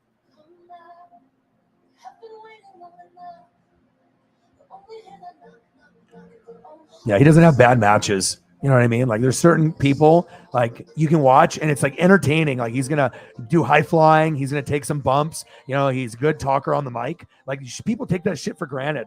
Like, you know, when someone is so good that you almost don't notice like how good they really are. Like, you know they're good, but people need to point out to other people like how really good or how great they are. You know, the wrestling business is not the same without this guy in it, and that's facts. Boom.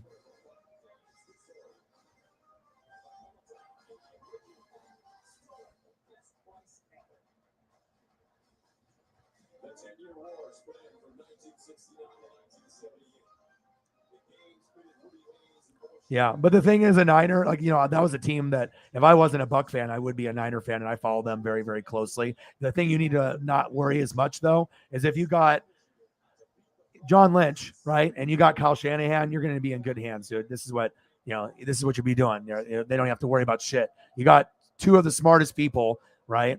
One from Stanford and one that's a fucking genius. Like, to me, Kyle Shanahan and Sean McVay are the 2 brightest coaches that are in the NFL based off their age. And I think Kyle Shanahan will win a Super Bowl before his career is up, whether it's in San Francisco or somewhere else. He's that talented. Him and McVay, their brains are on another level. So it's coming, man. It's just, you know, like, no one thinks the Niners are going to do anything this year, and they could overachieve and make the NFC Championship game. I mean, you never take the Niners for granted. Doesn't matter who the fuck the quarterback is. That's how good they are. They can have anybody at quarterback, even jobbers, and still make it to an NFC Championship game or a Super Bowl. Might not win it, but they're very well-rounded everywhere else, and coaching staff is just off the chain. That's why they're able to sleep in there and sneak in at like a 10-7 or, you know, a 9-8. They're nothing. And then they play the Cowboys, boom, beat them. And then play the Packers, boom, beat them. And then beating the Rams, that's tough, you know.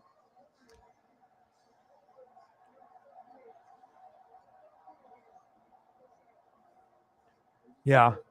I'm happy for him too. I think most Eagle fans are okay. We got something for him, but at least like fresh start. You know what I mean? Maybe it didn't work out with us. It's like me and Jameis Winston. I don't like you. Yeah, you fucked me over on my team too much, right? But I do wish you good luck in the Saints. I don't have to, based off all the bullshit that you caused, all the heartache you caused me, and all the fucking losses and the fourth quarter turnovers, and just being a turnover machine, not living up to the number one pick. But sometimes it just isn't meant to be when you first get drafted to a team. Sometimes it's the second or third team or fourth team, and the right coach and the right teammates, and shit pans out. Or you could be JJ Arcega-Whiteside and it's never going to pan out. You're just going to be ass. It's just, you're not on this guy's level. This guy just has mental stuff, and he'll bounce back. But you're always going to be like fourth, fifth, sixth, seventh, eighth, ninth, or XFL. This guy's got potential to be like a good third option or fourth option receiver, possibly one day. If he's really hardworking and he's smart and he listens and takes advice and listens to this and listens to this, why not go from this to making plays, right? Minnesota, Kevin O'Connell, why not? I mean, it's the best offense to be in if you're a wide receiver. So he might have a sleeper year. What happens if he gets 1,000 yards and 10 touchdowns? People, oh shit, but it's possible in that offense. I don't think that's going to happen. I mean, maybe he'll peak at like 4 or 5 touchdowns if he plays the whole year, because everything's going to be going to Jay Jetta and Thielen and Cook. So, and they better not trade Madison. I've been seeing rumors for that. That's stupid. Dalvin Cook always gets hurt. You always want to have Madison there. He's like arguably the best backup running back in the league, besides, a guy that plays there on the Browns, Kareem Hunt. A.J. Dillon's pretty good too. There's a few decent backups.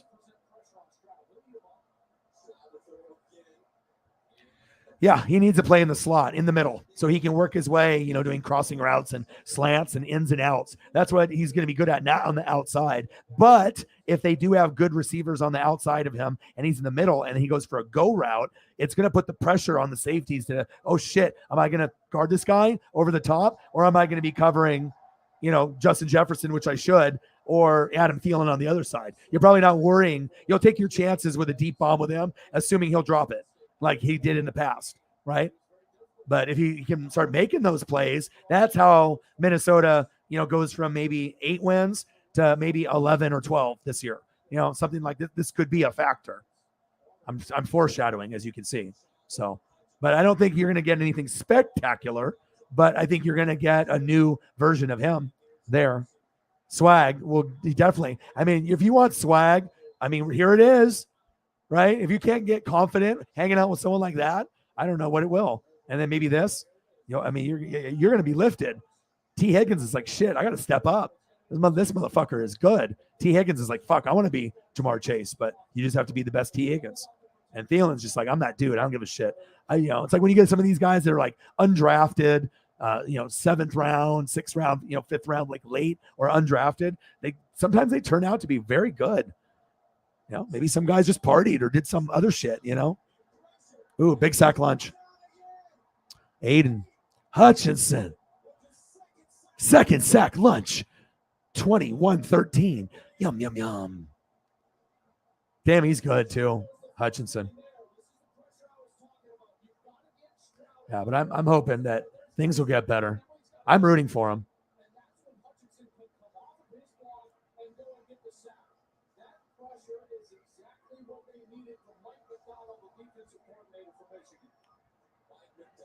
What's going on? Angels are playing who? The Angels, Yankees? What's the score? Should I turn it on? Is it over?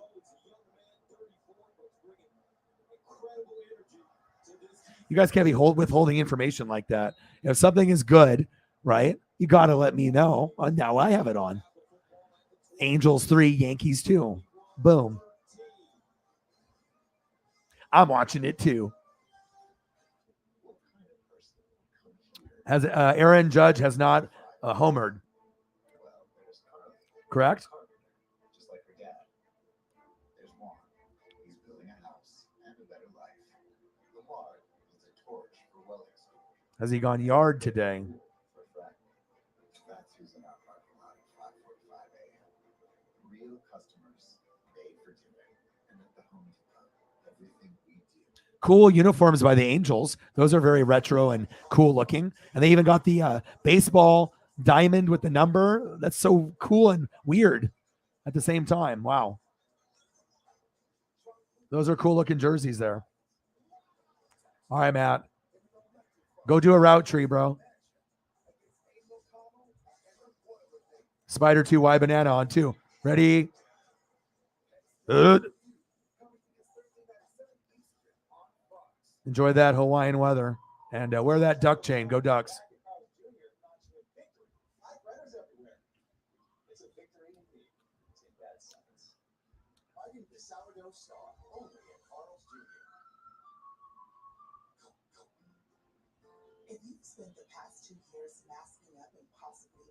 Oh, we got a cash app, I think, in here or something. I think it was Prayer Man. He's an Eagles fan. The Prayer Man has delivered. Otani homers. Let me see. Oh, wow. Oh, Otani-san. Home run. Otani-san. Shohei Otani, 3-run home run. Otani-san. Wow. Jeez. Blasted the shit out of that. My goodness. Otani-san. He's fucking amazing, man. It's a great time to be alive right now. Aaron Judge, Mike Trout, Shohei Otani, Julio Rodriguez. Like, is there? I don't think there's anything better than that. That's fucking amazing, man. I'm not even naming Mookie Betts or Freddie Freeman or all the other Juan Soto's and all the other great pitchers and players, but my goodness, what a great time to be alive to see these young stars.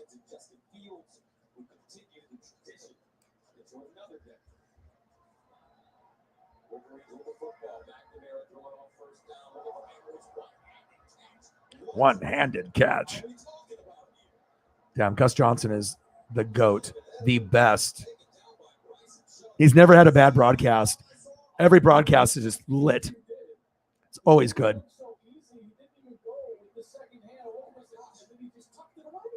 What's going on right now? This kid is unreal. Again, 10 catches last week against Maryland and just palms that one and calls it from his front yard. I'm telling you, we're seeing a star in the making here. This is just a true freshman, Edwards. He's a terrific running back, but he is a real threat out of the backfield catching the ball. Five-star recruit was one of the top dual threats. Oh, Tani-san, showtime. Ooh, what a catch. Dude, this Michigan-Ohio State game is crazy.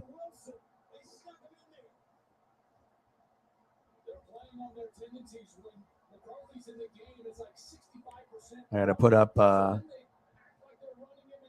see, where are we looking here?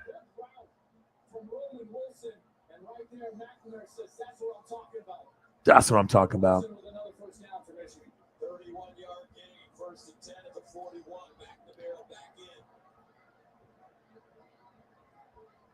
To the backfield. Wide open. Caught. Shake and bake. Wow. The energy when Ohio State and Michigan play, if you're not even a fan of those two teams, you should be watching that every year. Like, that is a very intense game. And if you want good football, you're going to always get a good game with Michigan. I've never seen a bad one in my life. Like, you know, that's like rivalry game that you watch that's not your favorite team, but the one like can't miss game you have to watch. Lots of NFL players usually on those teams too.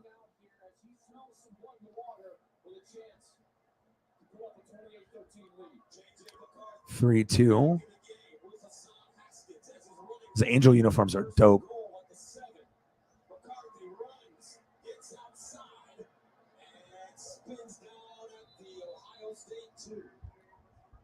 All right, let me figure out what this is on this end.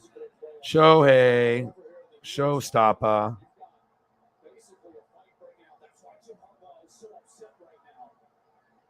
And then Prayer Man. Prayer Man with a 15er. God bless.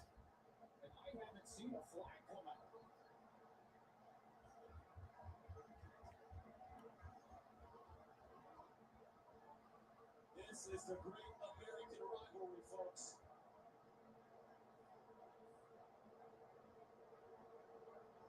To say there's bad blood between these two schools is an understatement. Here's what I'm talking about, Gus. Watch this at the end. Look, Roman Wilson's grabbing his ankle. He's playing a little dirty. Then Jim rips his helmet off and throws it. Now the offensive lineman come around. There's a shove in the face. Got everything going on. Now they'll throw some flags and discuss it exactly. Who's going to get realized as there will be a long conversation here with the officials at the 10-yard line.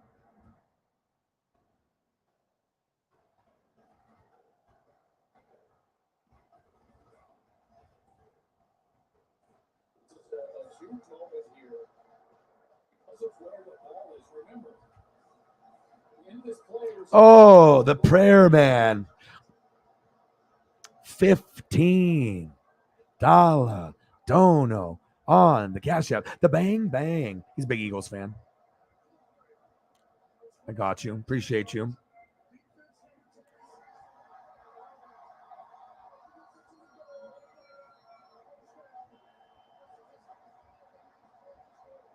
Bang bang. Prayer man, $15 dono. Cactus Jack approves. So Cameron Brown gets the penalty for ripping Roman Wilson's helmet off. And Michigan will have a first down and goal from just inside the 1-yard line with a chance to go up 28-13.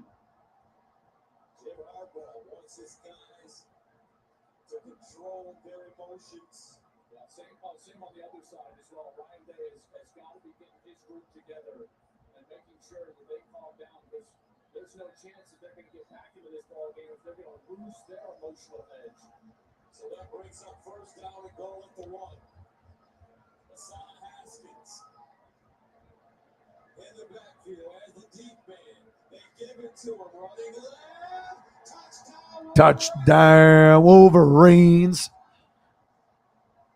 It's like the one year that they're better than Ohio State, but they had to have some ballers like this guy. Fletcher Cox, he's the man. Hall of Famer. And he gets to play with Jordan Davis. That's going to be so much fun to watch. That's the matchup I'm looking forward to the most, I think, out of any player.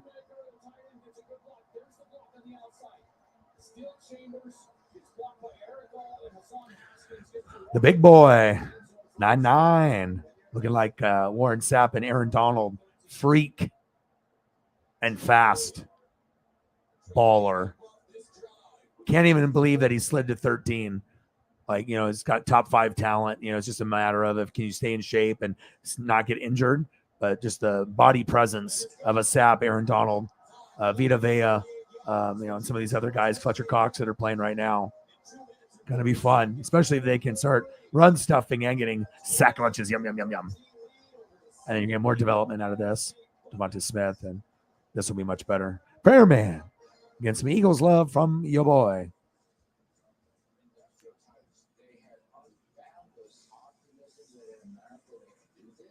Right. You want to win, man. The fans are passionate. It's not like they're bitching for just no reason. It's because they fucking love their team so much they can't stand to see their team fucking lose or lose to the Cowboys or the Giants or the Redskins or the football team or the Commandos. You know, it's like, okay, if we're going to fucking suck, but you're going to suck just as much as us, but we're going to beat your ass, the teams in the division. That's the mindset when the teams are all bad. Everyone's like a 500 team or worse. Fuck it.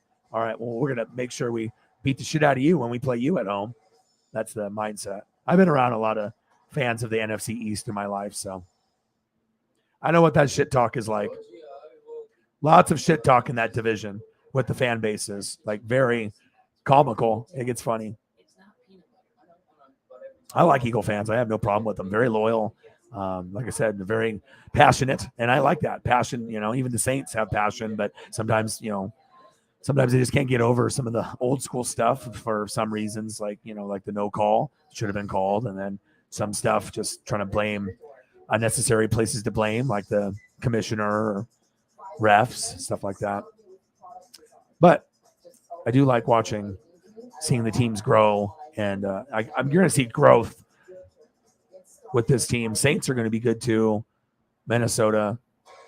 You're going to see some really fun teams start to kind of emerge too, and I really am looking forward to watching Malik play. Like, I think that I mean, Kenny Pickett looks cool, and Desmond Ritter is going to be like the Matt Ryan eventually for that franchise. And Pickett's going to try to be Big Ben, but Malik is like Steve McNairish, but like flashier. Maybe could even be better than Justin Fields or Trey Lance. Maybe not in the best situation, like being in the Niners is the best, but Malik is special. Like he's extending the plays with his legs and not having to be Lamar and like Kyler. It's like you can be a pass first quarterback, but if you're getting chased, we want you to be able to run away. And yeah, he's special.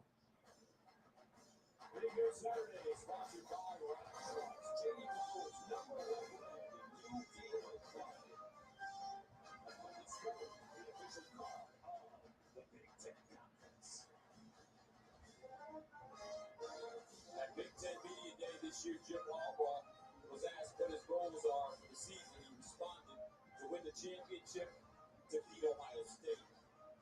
We're going to do it or die trying. Oh, shit. Oreos. I saw Oreos walk by. 14 points in the last 6 minutes. Send it away. Oh, shit. All right, 3-2. Top of the ninth. Okay. Oh, shit. Judge is up. Hold up. Hold up. 2 balls and no strikes. This has got to be on like ESPN or Fox Sports or something. Keying on a slider. Jimmy can spin it with the best of it. The sinker slider combination makes up almost 70% of his arsenal. He'll throw a curveball. 3-2, top of the ninth. Slider missed again. 3-0 now. This has got to be like on MLB or something. It's got to be. Yep. Good.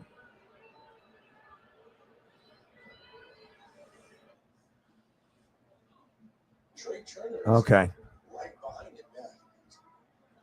Alive. I was going to say it has to be. It's Judge. Oh, 3 balls, strike. 3-2. Pitch to Judge. Walked him.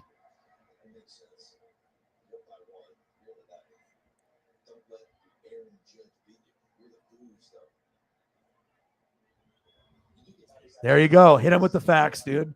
Be prideful. Hey, we might not be, the teams now, but at one point or another, every team that's won was dominant as a motherfucker. Each one, Redskins, when they were dominant, Cowboys, even Giants with Lawrence Taylor, Phil Simms, Eli. It's facts, man. And then even with the Eagles, with the Philly, and it's interesting. They all had that passion. All had to beat, someone like a Tom Brady. Except for Redskins, that was back like in the 80s and like 91. It's like early 80s and the late 80s. You had Riggins, and then you had the Doug Williams, and then you had the Mark Rippon, and then haven't been good since.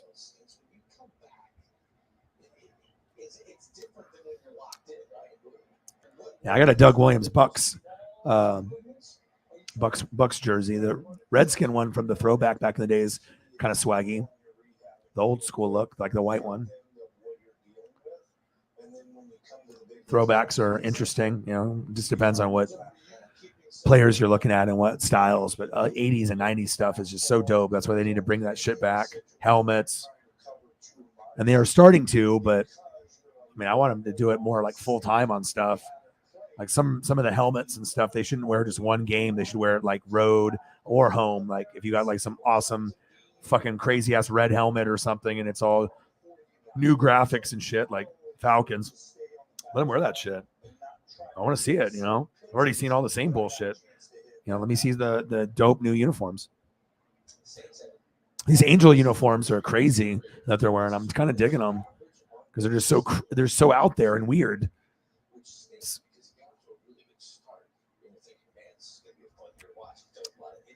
They definitely pop, though. You stand out with it.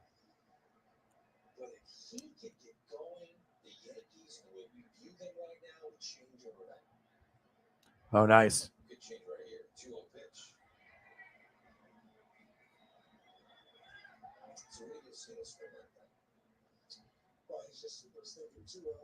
3-2 Angels. Top of the ninth. Like I said, that's more of the time thing. Really, that's just taking a swing. Yeah, I'm taking it away. I think it's very hard. It turns out it was a slider. Oh, Giancarlo, your turn. I had to be able to put it up before the hit happens or the strikeout. It's all about timing. You have to work hard when things are happening live. Oh, shit. Boom. You got to be able to be on the fly, baby. You know, if the ball that he swung at was a slider a little off the plate, then the last pitch that he swung at was a little more on the plate. He actually had a pretty good swing. Oh, shit. Stole that base, Judge. Oh, shit. Oh, my. Oh, my. Judge moves very fast for a big guy. Like for a bigger guy like that, you think there's no way he's moving that fast. He's athletic. There's a reason why he's one of the best, because he's just tall and lanky, but very like long strides. Covers a lot of ground in the outfield and running bases. That's one thing that I don't think they talk about. They always talk about power, homers, but they don't talk about like athleticism as much and defense, covering ground, running bases.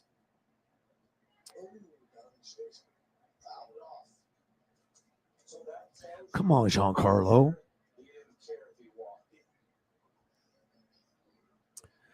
Judge is fun, you know. Like I said, I'm a big fan now because I have to be. I got the ball, so you know. Obviously, I'm always going to be Mariners and Dodgers. But if anytime I have memorabilia come my way, I'm going to be a fan of that person. Like Kike Hernandez, Dodgers, and then he went to the Red Sox. So you know, he might not be the best baseball player in the world or whatever, but I mean, I got that connection because I got that ball. So I'm always going to be a Kike fan forever. You know, getting a Judge ball makes. I mean, it's you know, it's you know, he's good. It's just you know, he's on the Yankees. I'm a Mariner guy. You know, but it's fun to watch history try to be made in front of you, and if you are willing to watch instead of just seeing it on ESPN, like if you catch it live, like catch the Game 6 game winner or Super Bowl, you know, or a big play, like that shit's memorable. You know, you remember. Oh yeah, I fucking remember that. I watched that shit. Like you watch it on ESPN. I watched that shit live. You saw that shit on Twitter. I was there. Yeah, but getting that Judge baseball, I just wish I didn't have to get like beat up for it. That lady was so fucking pissed that she didn't get it. But you know, I got good reflexes, and I'm an athlete. I'm not going to be good athlete, but I was an athlete, so it's like I know what it takes to be in that right spot, and you just have to be very quick and honey badger.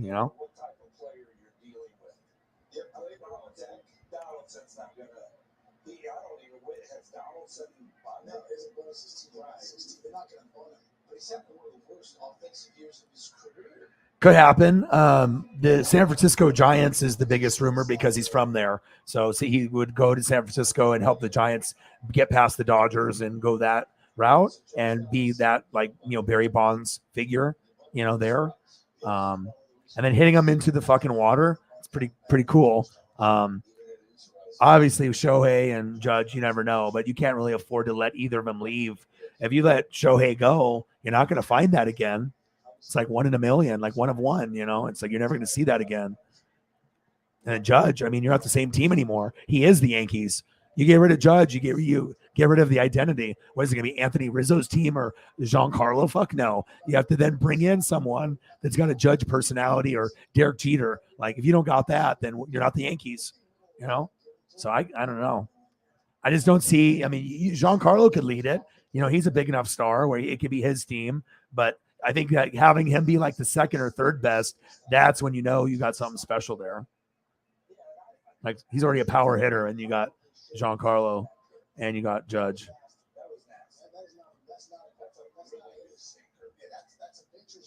I know. They didn't want to do the decals, and then the helmets were not the same because they were on, the different style of helmet, and they're trying to help with the brain shit so that they don't have the CTE and they don't fucking try to shoot themselves or injure themselves or be depressed after football, But football players are stronger and hit a lot harder. It's like that's why baseball and basketball and even hockey careers, will come and go. But yeah, lots of people. That's the sad part of football. You get that glory, but what about after you're done playing? Are you going to be okay? So you don't want to have some fucking like brain damage. You're like a legend, and then you just like can't even enjoy it when you get older. You're all fucked up and shit with like CTE and migraines and like not being happy. I imagine that happens to a lot of those guys. They're routine guys. So once football ends and the routine ends, and they're like, what do I do with my life? So I can kind of see where a lot of those people go down a dark path, with drinking and other stuff. You got to be able to have good friends, and you got to keep yourself busy. Josh Donaldson looking for a productive out, at least a productive out. Sinker pass? Yeah.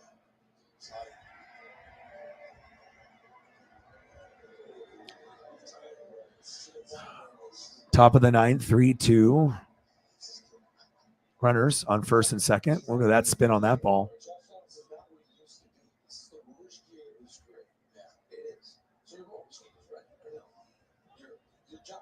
I saw that. Yeah, if you could get that, that would be ideally the perfect one. Talented, knows the team, and would be the perfect person. But you have to understand that he might go. You know what I'm saying? Like if you're a Yankee fan, or if you're the teammates, you don't want to see him go, but ultimately it's going to be like, okay, I can make whatever amount of money anywhere. So it's just like, if I'm not going to win a World Series, then I'm going to play somewhere where I'm going to have fun with my homies, or I'm going to have fun with like a friend or something, like, one of his good buddies on another team, or going back home and going to San Francisco. I definitely think it's very possible. The Yankees fans and the Yankees organization better not do everything in their power, maximum, whatever. And if you don't do that, I mean, I wouldn't be surprised. I mean, what happens what if he went to the Mariners? Aaron Judge is like, I want to play with Julio, and it's Judge and Julio back to back, third and fourth in the lineup. We could win a World Series. If you get Aaron Judge to come to Julio, you can win a World Series or get to one at least with two guys like that, like two of the top 5 players in the game, maybe two of the top, very, very high potential. You bring one stud like that. I mean, it can, Aaron Judge to any team could go from a decent team to like playoff to World Series contender. And he's like the best hitter in the game, right? I mean, long ball, and you have Trout, you have Julio. They're right there, and Julio's just getting started. Yeah, it looks like they're having a hard time seeing the ball come out of his hand. That's why you're. Yeah, I don't know what's going to happen though. Hopefully for your sake and anyone that's a fan. And I can't imagine him not being there. You know what I mean? And also being a New York Yankee has a meaning to it. You're playing for Mickey Mantle and Babe Ruth and Joe DiMaggio. There's a different pride. When you're a Yankee fan, you expect to win every game, and losing is unacceptable. Like winning championships is acceptable, and losing even a game is like not cool. Like that's the standard, and that's what you need to do if you want to be a champion and be one of the best. You have to have that attitude, most teams are fuck it. We don't give a shit if we lose 7 in a row, but I think other organizations, they don't, too much pride, too much history. Yankees fans, they are a bunch of swag, but that one Yankee lady was crazy though. She didn't get that Aaron Judge ball, DNA, right? Boom, right to Orion's hand. I was like, you the man, bro. You the man, Judge.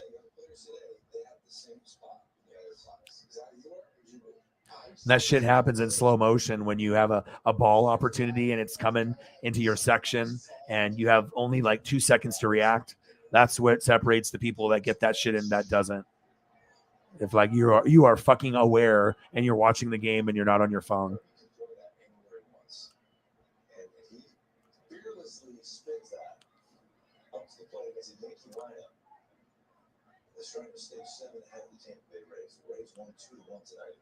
Ohtani on the Cards or Mets would be crazy.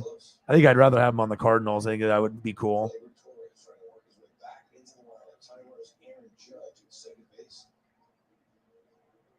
Checking on Judge in this game, so his 15th bag of the year, his size 28 shoe.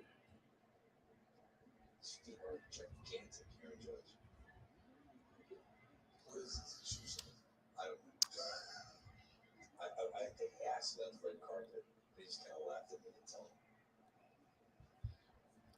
3-2, top of the ninth. Big swing and a miss. Struck him out. 2 away. You got runners on first and second. So, I believe towards a size 17 shoe for Aaron Jones. Size 17. 3-2 the score. Angels with the lead. We're going to take a quick break. That's what we do. They're taking a break. What the F? All right, I went back. The pinch hitter. Yes, it looks like Oswaldo Cabrera will bat for Trevino. Boy, how much does Aaron Boone trust and like this rookie player? Okay, here we go. MLB channel. There's the I'm gonna leave. You're gonna leave when Oswaldo Cabrera is up. 3-2, top of the ninth. What if you don't come back from commercial in time? 2 outs, top of the ninth. Runners on first and second. Angels up 3-2 on the Yankees. Oswaldo in the box. Extra innings would be cool.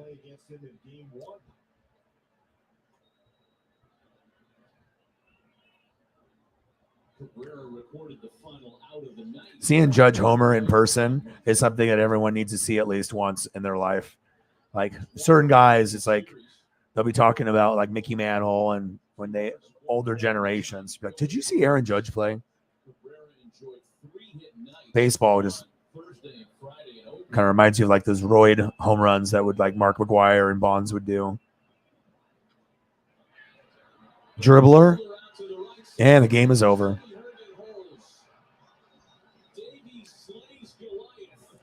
David slays Goliath.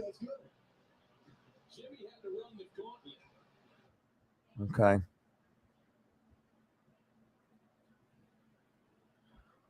They didn't even come back in time.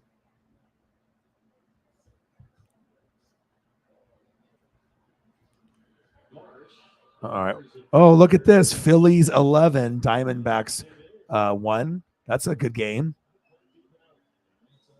That's what's on. That's all that's left for me, huh?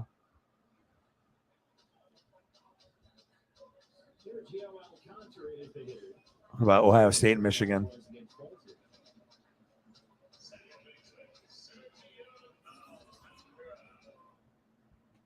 Damn, 11-1 though. 28-19 Michigan. 14 minutes left and 5 seconds.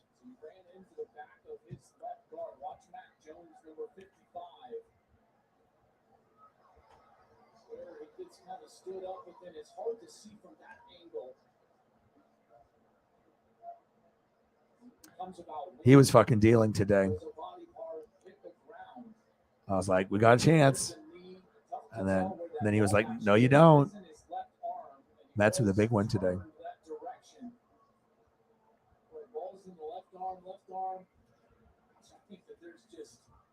don't think that there's much to overturn that. I look like a lot of evidence. No, it doesn't. It looks like something where a call would stand based on the call on the field being a touchdown for the Buckeyes.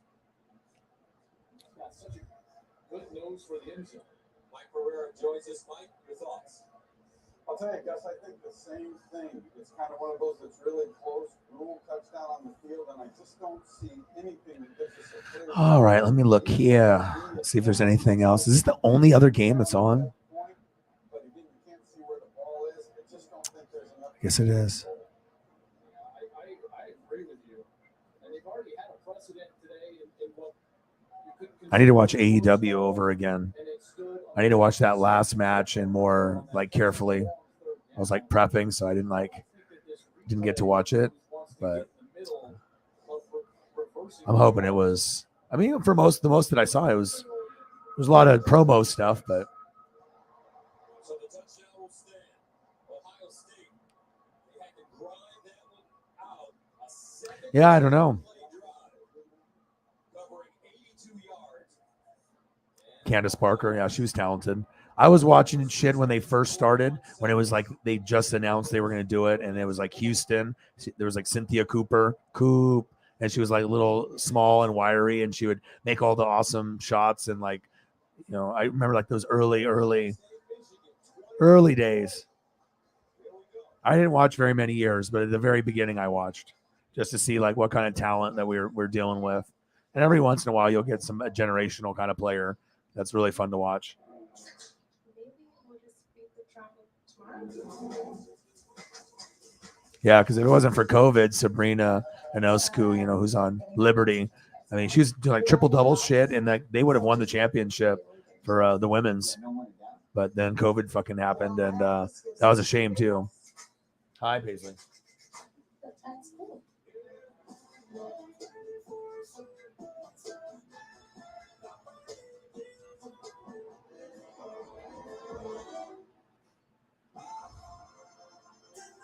What's up?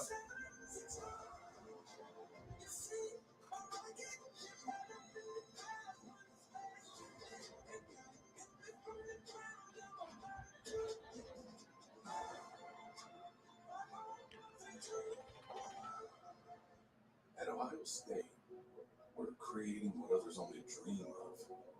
Our innovators are creating the new field that we only Jameson in the building. What to do? diversity. Did Braves play today or no? We're developing cardio-oncology therapies to reduce heart damage, AI-controlled trust verification to protect technologies from hackers.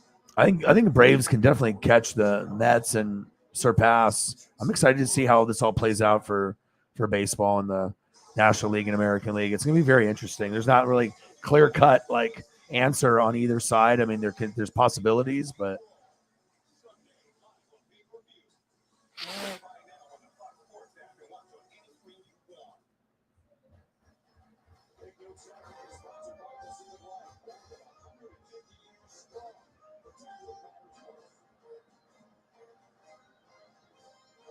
Let's take a look at the current Peloton leaderboard. Get the original Vikings still at the best price ever. Here's the CFP rankings going into this last week of the regular season. What matchup we've got here? 5 versus 2, 28-20 Georgia. Looks like they could even lose a game, still get in the playoff. Alabama's got a path, obviously, if they beat Georgia. Cincinnati undefeated. So impressive yesterday, win with Desmond Ritter, their veteran quarterback. Should be fun here in the next couple of weeks. I have a Peloton. You want to race one day? I got one too. We could get on there and compete. Well, for me, it's the best coat rack ever. He sent it away. Here's Henning. And Henning. this is mine. Nice run. There's a lot of them I like, Eminem, and there's plenty of, I can go on and on, with the Snoop and the Dre and Tupac and Biggie and, go for all that, Bone Thugs. And but even to this day, I still listen. I mean, that's what I listen to when it's like him and like Be Legit or him and Too Short. It's just good music. It's like easy to walk and exercise to. And yeah, it just gives you that West Coast vibe. And he's real. It's just, he's dope. Very unique, very trendsetter. E40. That is mine. I have a bunch, but I mean, I have to be honest with like who I'm listening to. I mean, he's been doing it big for 20, 30 years, staying relevant. So that's my dude.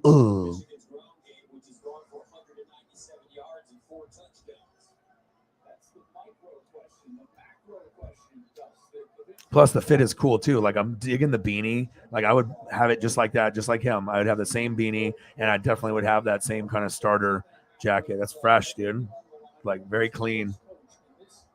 And I like Be Legit too. Like that's like his like his homie and stuff. And like sometimes you find people that you don't really listen to normally, but then if they're featured, and then you're like, oh, okay, and then sometimes you'll hear his stuff, and then E40's featured on him, and they're, oh, okay. Like I'll have like different playlists that'll go through like certain artists and whatnot.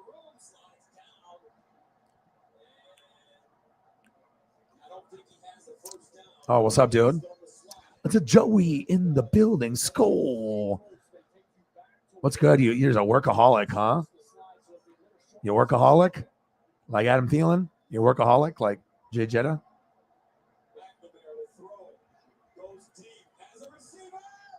Ooh, Gus Johnson. Yeah, but I like the move, man. Like I said, it's there's potential.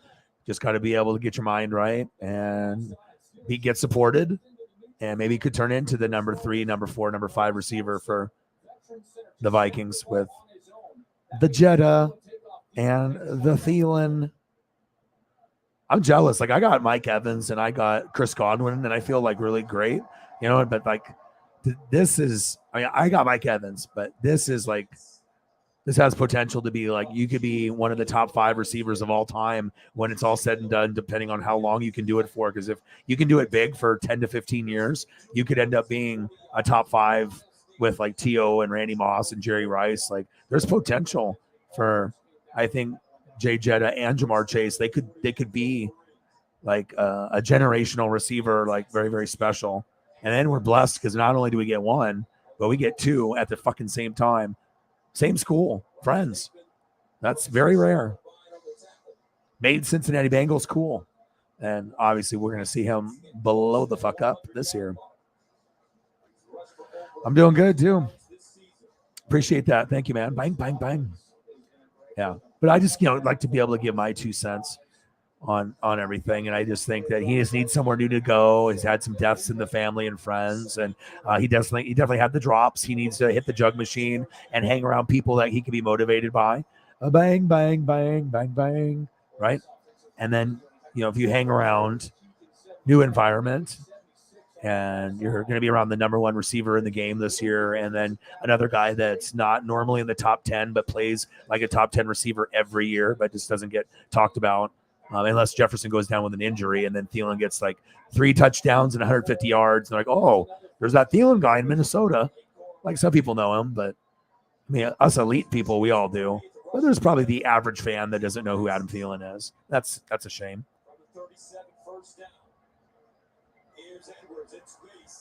What's good with you, man? What's been going on? You been watching any new shows? I know you've been fucking working and shit. Like, what's good with you? Are you excited for the season?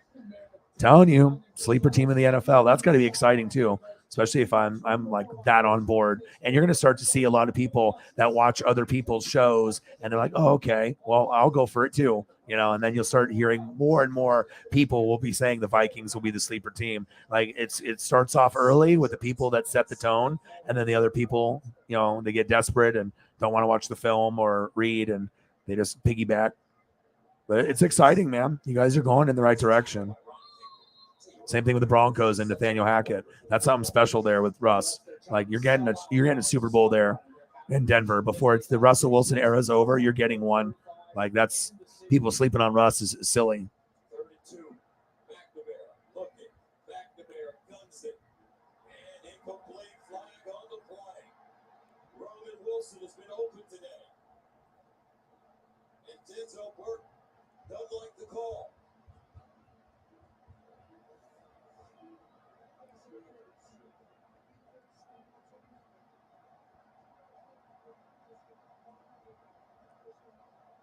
Yeah, if you're a Vikings fan, you're due. Like, you've already had, many, many awesome wide receivers, Chris Carter, you had Randy Moss. It's like you just keep getting blessed with these like amazing wide receivers. And not only are they amazing, they're some of the best that have ever played. You just haven't been able to win a Super Bowl with Fran Tarkenton or this newer generation era.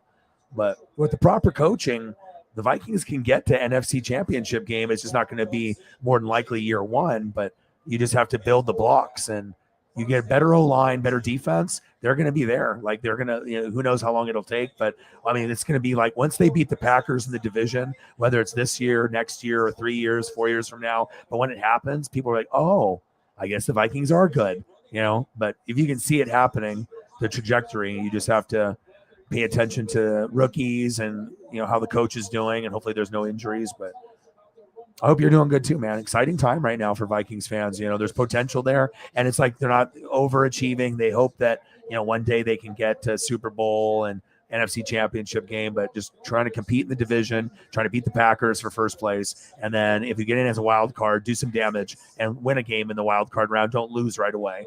And then if you lose the next one, fine, but at least you didn't lose going in. And it's going to be cool to see the progression. Like I said, if I give my stamp of approval for that team for that year, I mean, you can check the receipts, but usually it works out pretty good.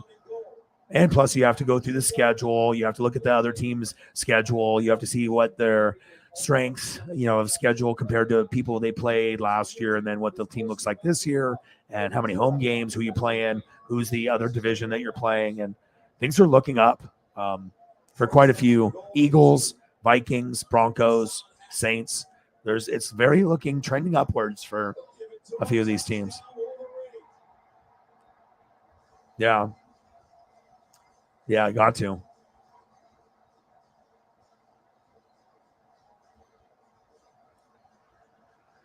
Yeah, but that's kind of you need depth, so you probably need to get another one. And obviously the Bucks got Rudolph, but he's old as shit. You know what I mean? Like, he's probably not even going to play. It's like a decoy. Herb is athletic and he's got good hands. It's just, if in this scheme, I'm saying it's going to probably be the funnest offense, or one of the funnest offenses to watch, because they're going to open it up just like the Rams did. So, when these people start freaking out about the Vikings offense, like, you either heard it early, or you just watch it and you're like, oh, that's what happened. Coaching is everything. So, Adrian Peter, a blessing. Dude, going from great running back, and even when you have quarterbacks, they might not be the best in the league, but they're usually top 15 if you have a quarterback that's good, or top 15 for that year. You had some decent. Yeah, you always have great talent in that town and organization. It's just it's hard when you can't get past Green Bay, or you're like the second or third best team instead of the first best team, and always looking up in the division. But pretty soon they'll be looking down at everyone else. The Lions will be clawing, and Bears will be clawing, and Packers will still be very good, but maybe it'll be like a game difference, starting off, until they have some major injuries and have like an 8-9 season one year. But maybe one team wins 11, the other team wins 10. It's like, is that really that crazy to think that a team could win one more game and still lose like fucking a lot, like lose 6 or 7, but maybe one team loses 7 and the other does 6, like. But that would be a huge accomplishment for Minnesota, because most people are not believers. But yeah, it'll start trending. It'll be fun to watch. Packers, Vikings, week 1. Oh, absolutely. I think every Green Bay fan is watching that. That's the number one rival. You know what I mean? Niners, Seahawks. I mean, it's like there's plenty of rivalries. It's like must see. You know that something crazy is going to happen, and maybe you have a chance to win. So, like, it's like me as a Bucks fan, Bucks Saints. Do you think Saint fans think that I'm going to miss that game? Like, oh, I'm just going to watch that later today, or whatever. Like, it just depends on my schedule. If I have other shit that I'm doing for the fans or whatever, and if I have to watch my own game later, I actually don't mind. But you want to make sure you're getting it in, though. Good film study. And usually you guys do pretty good. I mean, usually you can upset them, and it doesn't matter how good their team is or yours, but it's like you don't really know what's going to happen. Like, it's very, like, the records go out the window, and it's just like that rivalry. Everyone's so focused on beating. Like, if you're going to win a game or two, you really circle that on the calendar. That sets the tone, especially if you actually split, or for some crazy, if you sweep. Because if you sweep the rival, you're probably winning 10 games. So. True.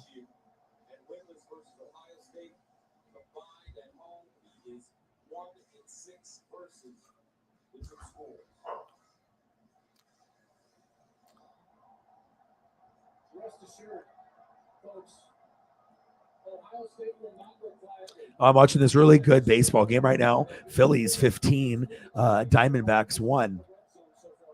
Really entertaining. It's Ohio State, Michigan, though.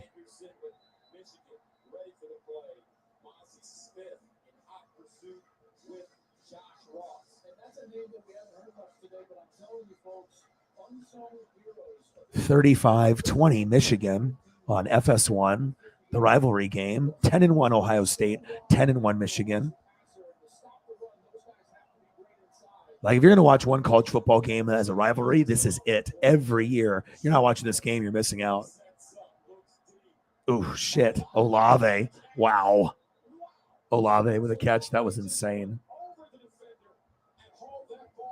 That was NFL.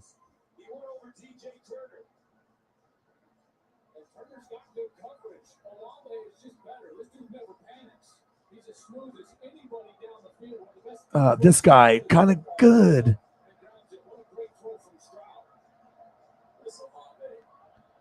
All-American Henderson, and Henderson shot down a nice tackle in the open field by Brad Hawkins. Boy, and if he stepped out of that, he was going to be gone. Hawkins was the last line of defense. This Michigan team has done a nice job of making Ohio State earn their way down the field by getting these tackles. And you see right there, he just couldn't get that left foot back on the ground. He was going to be gone. But Hawkins was able to bring him down. 2nd and 6 under 34. And this is a good team too. Aiden Hutchinson. I mean, you got to think like you had to have had like a top 2-3 player for you to beat Ohio State because there's just like they usually always win against Harbaugh. Stroud over the middle, caught in Jigba, and he's short of the first down. Daxton Hill grabbed him. Game 5. That has been a great battle today. I know Smith and Jigba has got a great scout line. There's no doubt. 11 catches, 127 yards. But Daxton Hill has been very good. Chief, Ancient Aliens. Have you watched the aliens that are ancient? His senior year in high school. Came directly to Ohio Need to watch that. First and 10 of the 27, Stroud, and that one sails out of bounds. And miscommunication here with Olave on that outside. Thought he was going to have a one-on-one and a chance to throw it deep. And there is an injured Wolverine on the play, number 15, Chris Hinton. Will step away with the player down, 35-20. Ohio State driving. Back after this. What kind of person? What's good, man? 5:45 a.m. Yeah, I'm just chilling. Just did a Dodger game and then a little bit of Mariners coverage and then ended that stream and just talked a little NFL and just chilling. And then Dodgers lost, Mariners found a way. And 5:45 a.m. Real customers pay for doing, and at the Home Depot, everything we do for them. That's right. Because that's what I call it. It is now. There's seafood flat. Here we go. He didn't order all. This is top of some right over there. Everybody wants to be on big now. Rob, pick it up. 30 foot. Good car, bro. so it's good right now, Chief. Did you do your fantasy football draft? How much the Phillies, dude? The Phillies are so close right now with the Diamondbacks. It's like the closest game. Bryce Harper's in the box. It's 16-1 in the 8th. Is that what my life is turned into now? Watching Bryce Harper playing in a baseball game, 16-1, just because I want to be able to watch like 2 or 3 things at once.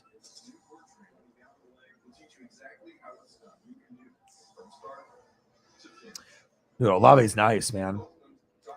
Right. Yeah. Like you'd be like, oh, this sucks, but then you end up getting.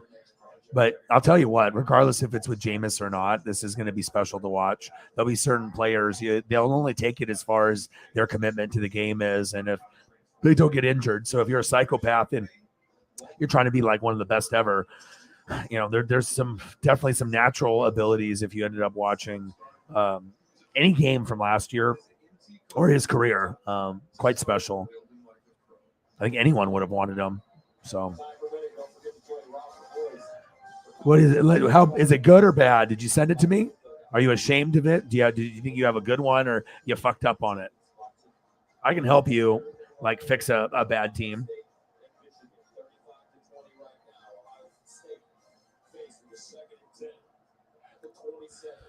Oh, I forgot. I have a NASCAR fucking Daytona 500 from like a couple years ago on there. I fucking forgot. I'm going to watch a little bit of that. Oh, MasterChef. Oh, shit. Simpsons, King of the Hill, MasterChef. All right. What is this now? This is from Daytona 500 from a long time ago. Dale Jr.'s in it. Jeff Gordon's in it. Tony Stewart's in it. So I'm like, oh, shit. Tony Stewart in the Home Depot 20. I'm like, dude, this is wild. and they're at Daytona, and it's like the Fox broadcast. It is so epic. Like it's really taking me back, the camera angles and these paint schemes and that old school Jimmy Johnson, Jeff Gordon, Dale Jr., Tony Stewart era. That was so fun. That was like probably the funnest. Just because you had so many fan bases and they had really cool logos and sponsors. Shit, I'd be buying Budweiser beer, and I don't even know why. Got brainwashed by Dale Jr. That Budweiser 8. I'm like, I guess I'm getting Budweiser today. I got to support Dale. I end up at Home Depot. I have no fucking, I don't know why. I watch Tony Stewart race. Better go get something I don't need. Oh, it's so cool. Dude, that was the best episode I think I've seen in the series ever. And out of all the 18 or 20 years, I think that was the best one I've seen. You know, just with everything that was brought up, you know, they're always having theories and they are coming up with certain speculation. But I think with that last one, with the AI and the, you know, having the sensors and uploading it to the computer, that's like legit, dude. And like sending the, like a body that's like part mechanical, because they know that the bodies can't go through that long period of space, and it's probably controlled, you know, up by computer or, you know, by someone else somewhere in a, you know, another area. It's wild, man. I told you, dude. It's wild. I don't think Shep has seen it yet, but I think that was arguably a top 5 episode of all time, maybe even number 1. That was like very groundbreaking episode, dude. Yeah, let me send it to you. I'll fix it for you. Not that it needs fixing, but I'll give you my opinion on it, and I can help you build your bench to increase your chances. I always want to be looking on the wire if you want to win at fantasy. Because if you're doing fantasy, you're going to spend all those time of hours and research and, you know, playing lineups and stuff. You don't do it just for fun. You want to fucking win that shit. Finish in the top 3 if you're playing with 10 or 12 people. Top 3 finishes are a big deal in fantasy, especially if there's 10 or 12 or 14 people and you can finish in the top 3 every year, no matter what league. That's, you know, that's the goal. So, quick wellness check. How are you these days? Friendship's an 8, but your knee is barely a 2. I love fantasy, dude. It's crazy. Like I used to not do it, but then once you start, and I have this already obsession level with the NFL, then I'm like, all right, well, I guess I'm just taking my fandom to a whole nother level. I guess, you know, you're going just all out. There's all kinds of, you know, you have to learn about everybody, even like the lower name guys, like a Sony Michelle, or maybe a Jalen Reagor.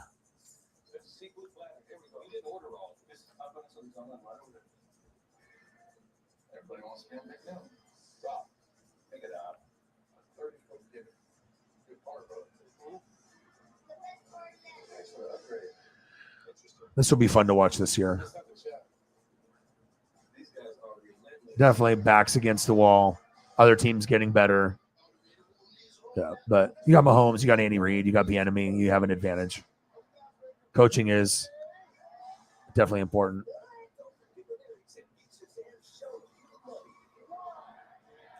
Right.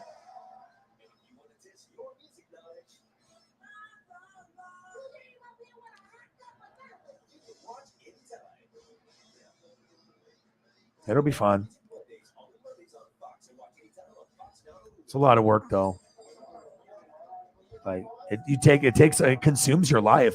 And so it's like if you're not ready for it to consume your life, if you want to win or whatever, it's like I'm on there all the time. That's the only problem. It's like I'm always looking to see if someone drops somebody or if there's something new available, or just always trying to upgrade.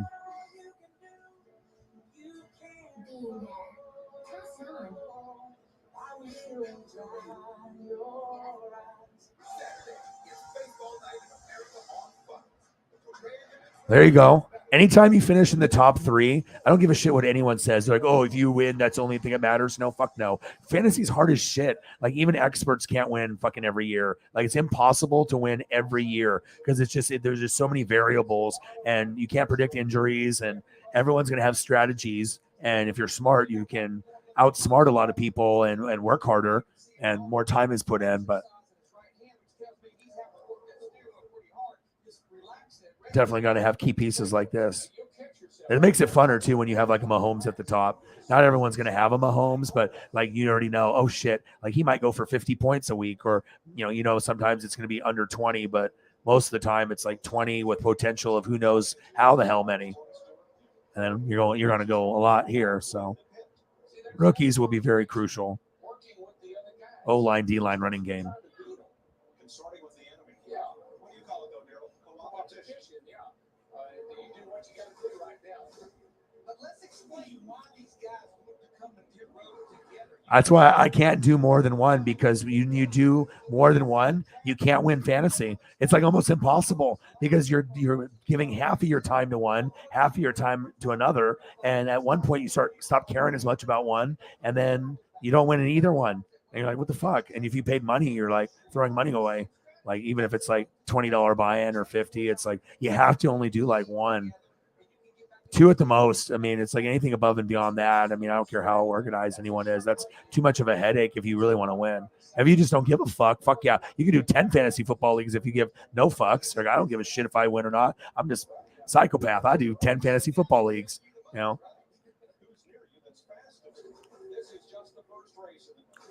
Yeah, winning the jersey is always dope. Plus, like I said, a lot of the girls that are here at NWSF are really smart and have won fantasy before. Like Zini Panini, like won the league that I did a couple years ago, and it was with like 9 dudes that have been playing forever, and it was like her second year playing. Just incredible drafting, and then have good luck with those rookies, and things panned out. And when she won, she had Justin Jefferson and I think DK Metcalf. And obviously on top of like Deshaun Watson at quarterback and all these other really good pieces all spread out, even the kickers and the defense. And,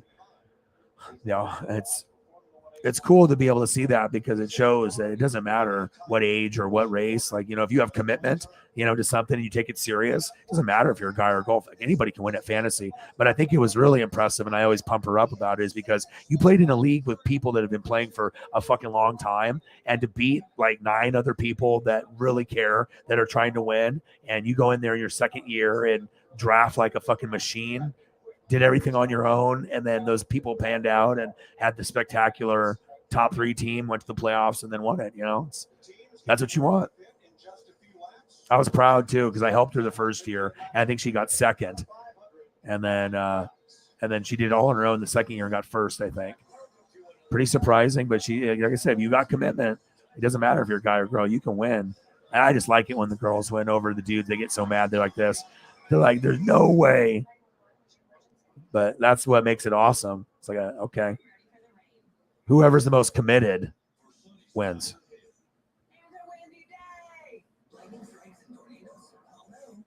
You can be ready too with the Climb app. Climb offers the 24-hour rainfall and 14-day hourly forecasts, wind and temperature forecast maps, severe weather alerts, hurricane and wildfire trackers, and many more features.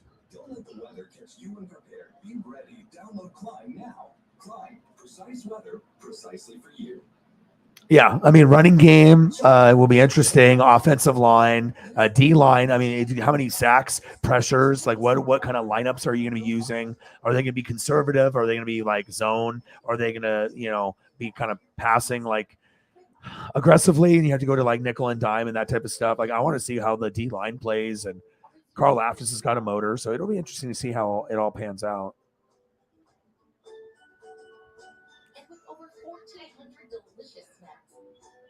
Oh, good, bro.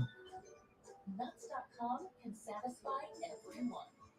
Salty, sweet, healthy, or indulgent. Unbelievable variety, unbeatable freshness. And right now, get free shipping on your first order. Keeping my family healthy is my top priority. Thankfully, I discovered Aquasana. Their water filters remove the contaminants I worry about most. It's a must for my The dog is going crazy. Visit aquasana.com today to get 50% off. The The Daytona Daytona 500 500. Dale Jr. is actually racing. This is crazy.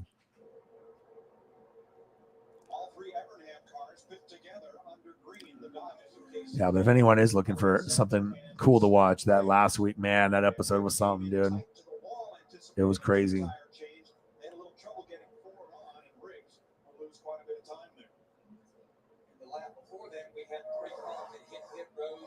2 Toyotas of Michael Waltrip and Dale Jarrett, as well as the 7-car Ford of Robbie Gordon. Here's Tony Raines in. Terry Labonte. I'm gonna grab a beer. Champion of the series, drove this car here last year. Raines picking up the ride. He was signed in the preseason, but he and Labonte shared the ride in 2006. 2 leaders haven't changed. As Montoya comes to pit road. This is when, Larry, as you well know, you sit on that pit box and hold your breath. In the perfect world, cycle 3. in the perfect world, you're going to go down a lap here, making a 4-time stop on the green. So in the perfect world, what you hope is it cycles through the entire green flag pit stop without a caution falling in there. 10 cars in line, all coming to pit road at the same time, Steve. Hey, Mike, what Montoya saying his car is sitting tight. He's like, can't even run around on the apron. They made a huge adjustment on the track bar on the 42. 2 of the 3 Childress cars in, and a big group. This time, Dave Blaney, Jeff Gordon is in, Jamie McMurray, and more. Matt. And the 31 of Burton is in, as well as the 1 of Truex. They're making a chassis adjustment on the 1 of Truex. Burton didn't want to go back on the air pressure. The car was too loose in the middle of the corner and it was tight on exit. Ricky Rudnick and Strebby Martin among those who hit this time. Reed Sorensen in. I don't think Montoya's problem is a new problem. I saw him talking to Donnie Wingo, and he had his arms crossed up like he was trying to show him how hard he was having to turn the thing to the left. That was in practice yesterday. Here's Kevin Harvick and Kyle Busch on pit road. Jimmy Johnson coming as well as you watch on board Johnson, along with his teammate Casey Mears, Sterling Marlin, and Ken Schrader. Steve. Kyle Busch in the 5-car on pit road, Mike. They made a track bar adjustment, but they got way too tight. This time they're going to adjust with wedge. Matt? Chassis adjustment already completed for Kevin Harvick. Chevrolet, his car at the end of that run just gone to the tight side. Significant changes on the 48, the defending 500 winner Jimmy Johnson. His car was very tough to hold on to. You saw him raise the wall. Service almost complete. He's finally down the road. 3 leaders in. Tony Stewart, Kurt Busch, David Gilliland, and the 12 of Ryan Newman. Krista? The number 2 of Kurt Busch is in, hoping for the kind of stop they had last time where they got out first. This time another. So I need to go walk my dog here pretty soon. So I'll try to chill for a little bit, but definitely want to go longer. But it's already almost 10, so definitely got to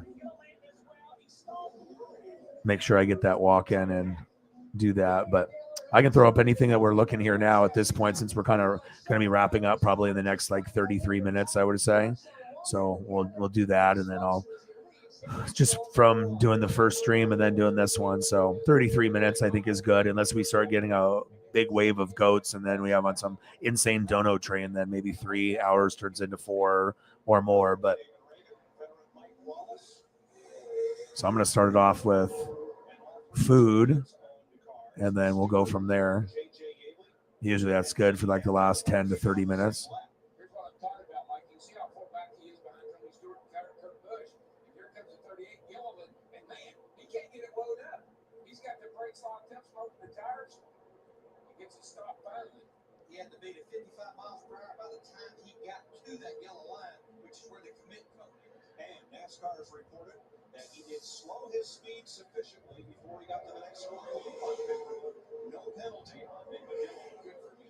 Well, it took us about 5 to 6 laps to cycle through the green flag stop. There's your leader right there, Tony Stewart. Food time. With Kurt Busch, the 2 in tow, and they've actually pulled a little bit away from Ryan Newman, the 12, and David Gilliland in the 38. Good job, guys. Stewart to his crew, led by Kensington, Connecticut's Greg Zipadelli. I tell you, the 20 car has been such a goal down here. He's just qualified well. He's won 3 races already. Looking good. Where's the rest of the field? About 2 seconds behind the lead duo of Stewart and Kurt Busch. 66 laps complete.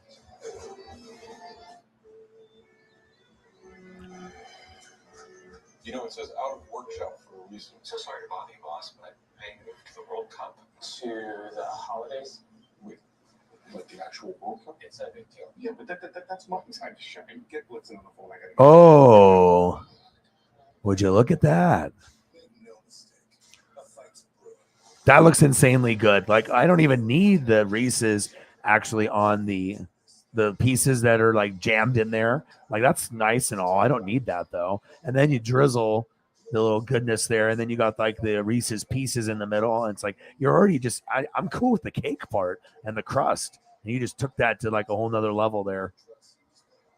Yeah. Whoever did this was absolutely high. Like so high. They had no idea who they were, where they were. They just was like, this is my creation after 2 big bong rips. And I'm gonna make this and we're gonna call it fucking Reese's cheesecake. Done. It's a hell of a creation. I don't think you could even make this sober. This is an insane setup. How much does that cost? That's gotta be spendy. Like, what are we talking here? Over $40 for that, probably. It's like, geez, how much money in Reese's do they got in there?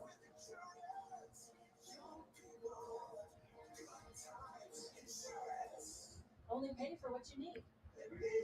Liberty, liberty. Bathfitter doesn't just fit your bath.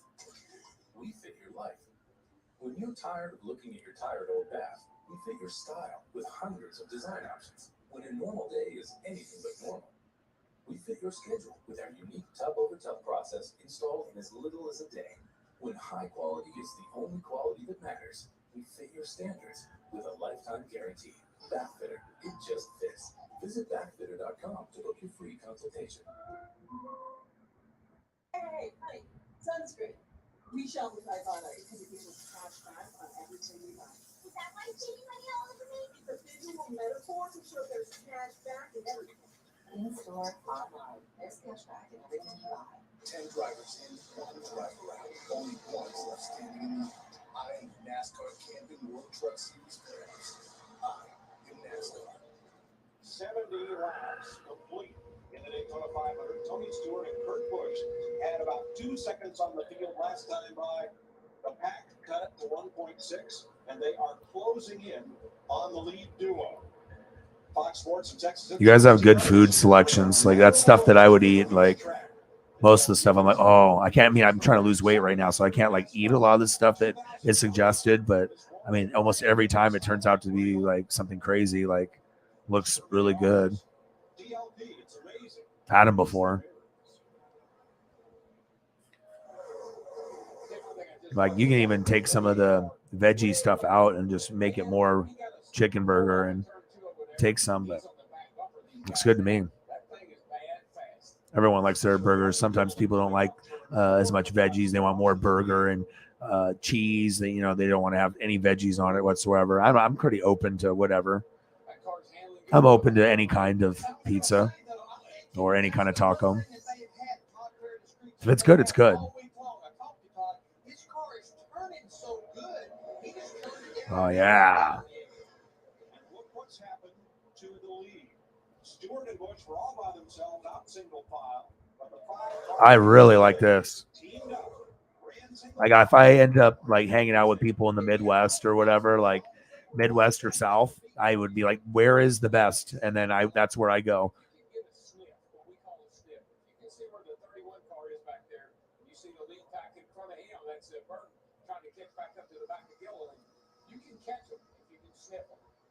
You saw that highlight of Ryan Newman from 2003. Dick Newman's having a much better day today. Oh, yes, he sure is, Mike. And one good measure of how good a race car is how much they have to change it during the running of the race. So this is a variation of the pulled pork sandwich, but it's buffalo style, and it looks wild, like Flavor Town, like big time. Yeah, I mean, I always like to be able to test the palate and try everything. Like, I don't discriminate. Like, if someone's like, oh, I'm going to go get Indian food, some people would be like, fuck no. Or like, oh, I'm going to go get sushi. And they're like, oh, no, I'm not going. You'll get those people that will just not eat certain types of things. But, I mean, if you just are a little open and just be adventurous and try, it doesn't mean you got to eat it forever every day. Just, sometimes you can find something that you don't think you'd like and turns into one of your favorites. And, you don't want to miss out in life on Flavor Town, do you? A Corona with lime and Flavor Town. Contact us at Fox Sports in Los Angeles if you can shed any light on the little number 32 I could eat tacos every day. I would be literally like 1,000 pounds or like 2,000. So good. Yeah, this almost makes me want to, like, it doesn't give me heart problems, but it's like, God, it's almost like it's too good to be true. Like, what am I looking at here? Like, one slice, I'm going to be getting big Reese's. I'm getting Reese's pieces, at least like 6. And then the crust and like the actual cake part looks like insanely good. Especially if it's a cheesecake. Are you kidding me? It's like heaven on earth. Why torment me like this? And it's got Reese's in the background just posted up. They're like, just to make sure that you know who's the boss. Conveniently place orange Reese's in the background. Mic drop. This is us. We are the best. That looks good.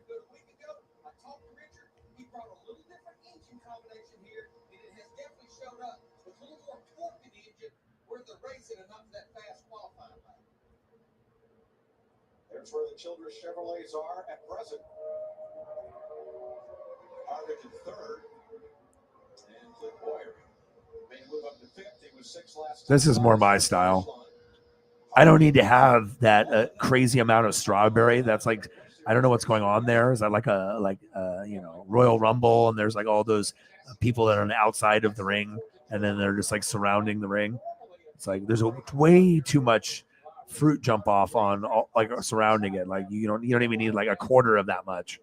Like, I don't know what this is. This is for like some psychopath shit right here, but and then they got the strawberries in the background. Just posted up. But I think I would go more for that. I mean, this just looks like would be heaven on earth, but I mean, I do love peanut butter on chocolate. Like, I'm not really dark chocolate, and I like the cookies and cream, the Hershey's. Fuck, do you have one of those? Your life is good. Like, you actually have a good day if you. I try not to eat candy and that type of shit that often, like once in a while, but you have something that's like that. It's addictive. It's like you could eat a bunch of that. And the pizza. The Teenage Mutant Ninja Turtles. Heroes in a half shell. Turtle power. It's all about the turtles. Michelangelo and their pizza. That's insane, though. That looks good. This fried chicken burger looks fucking phenomenal. Nice crunch, good bun. Fries look fucking fresh. There's a monster one right behind it. I have another pulled pork.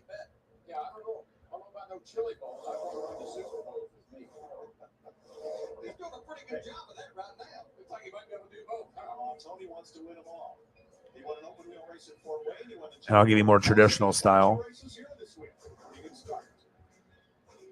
I think when you reheat a pulled pork and you have it from like the crock pot, I think that might be like so like fresh tasting, and then like you can have stuff later or like even in Tupperware and then reheat it, and then it tastes like very, very similar. Like, you're not, as long as you have like the broth and the sauce and everything, but like that flavor though, you're in Flavor Town when you're doing the pulled pork. I can only imagine in the Midwest, I would probably be like embarrassing. Like, I would be like, yeah, I would like, some insane amount, like 5 pounds of the pulled pork sandwich. Like, out here in the Northwest, we love that shit. Like, we're Flavor Town for sure with the food carts and everything. And you don't have to have so many of the like onions and the other ingredients, but I'm all about that pulled pork sandwich life.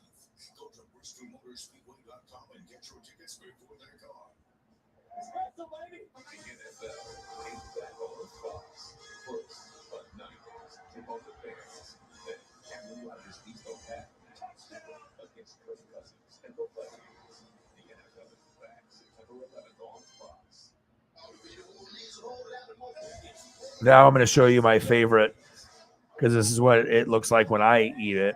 I don't eat it fancy like these people in these crazy ass fancy restaurants, which have these delicious flavors, and you're going to charge me like $35 for this burger. And this is going to be like something like 18, 20. I like prefer like the, grandpa or grandma's house or aunt, uncle, or some kind of function, or you're having this set up, and you'll see what I'm talking about here. More of like kind of at home type of meal, not restaurant style. But sometimes those barbecues and the food from home can be better than, you know, going to fast food or a restaurant, especially if people know how to get shit done. Fucking love MasterChef. I watch every Gordon Ramsay show on planet Earth. Every one. I love that shit. So fascinating to see these fucking people cook. And then they have like the MasterChef Junior. These motherfuckers are like 7 years old and they're like cooking on a like chef level. Like 7, 8, 9 years old, 10 years old, 11 years old. And they're out cooking people that are like 20, 30, 35. That's amazing stuff, you know.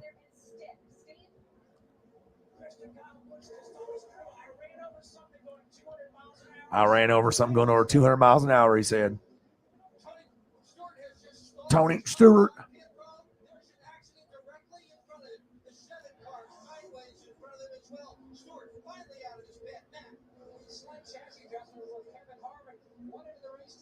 All right, let me see where it is.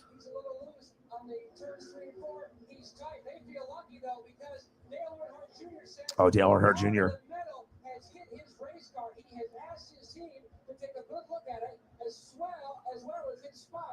Steve Meal, back to Big Burger.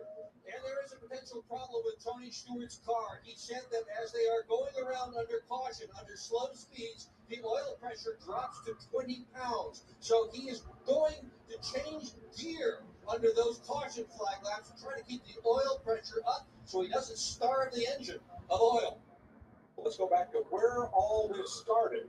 And then we have the dust up on pit road as you see Tony Stewart. Kyle Petty, debris came off Kyle's car. Oh, debris came off Kyle Petty's car. Oh, shit. That's serious right there. That's that right front fender that he had problems with in the qualifying race. And the Bud shootout, I'm sorry, that he had to get fixed before he went very well. And it also blocked Tony Stewart in that 20 car. He almost was involved in that. This is my favorite, right? This is the traditional style. Like, you know, you have your bun and it's at home and it's been in a crock pot. It's going to be fire. And it's just juicy. It tastes good. The people put the love into it. I like this style. You know what I mean? Like, this is like, that's dessert. But this is like too fancy for me. And I don't need all that shit on the top.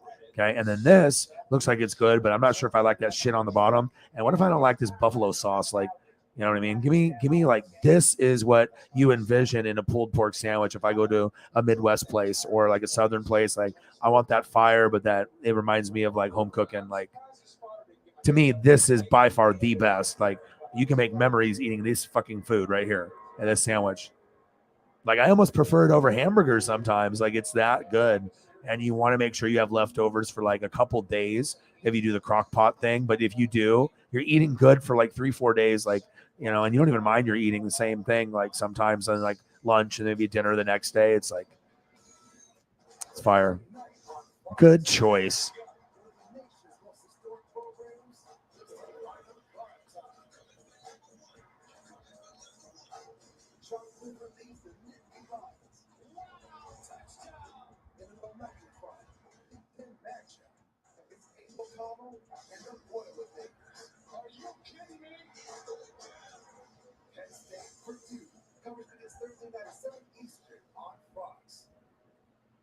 I'm ready for the rain. Be cold for sunny skies ahead. And a windy day. Lightning strikes and tornadoes. Oh no. You can be ready too with the Climb app. Climb offers the 24-hour rainfall and 14-day hourly forecasts, wind and temperature forecast maps, severe weather alerts, hurricane and wildfire trackers, and many more features. Don't let the weather catch you unprepared. Be ready. Download Climb now. Climb. Precise weather, precisely for you. Build your castle on solid ground. Turn your lands from wheat to gold. Create commerce, set sail, and trade around the world. You have what it takes to build an empire. Forge of Empires. Play now for free. Available in the App Store or at FOE.tv.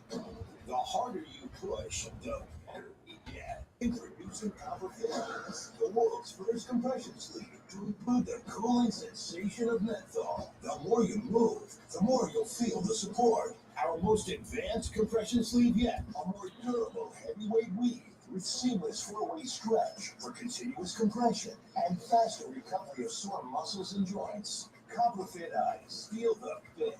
Now available at these fine stores. Our ball center, David Gilliland, may have made a rookie mistake leaving his pit. It turned Robbie Gordon around and put a little damage on the right front of it, Robert Yates Ford. Tony Stewart, meanwhile, was too fast exiting pit road when he came back in. Oh, brisket, dude. I'm a big brisket. I almost sometimes, like, if I could, like, time travel and I could, like, okay, I'm going to be able to go eat anywhere in the country and I don't have to go very, it's like I'm just doing my thing. I'm gone for like an hour and I can just boom, boom.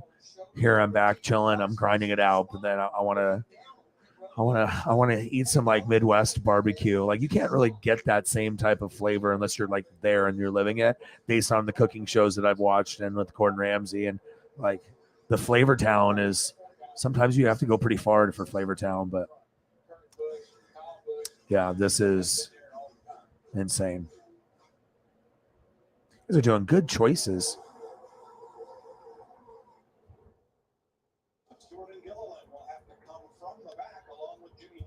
Oh, Jimmy Johnson's racing. This is fucking incredible.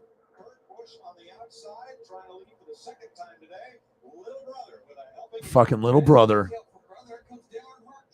Dale Jr. In the 29.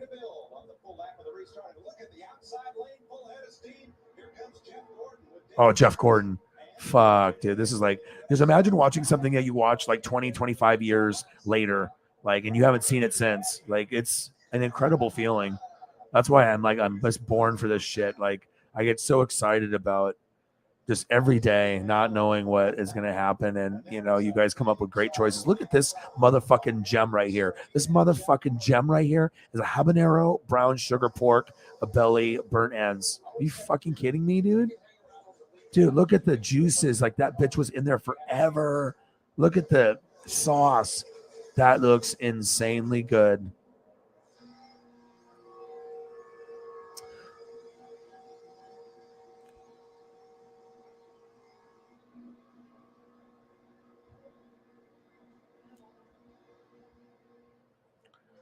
Yeah, it's too early to tell.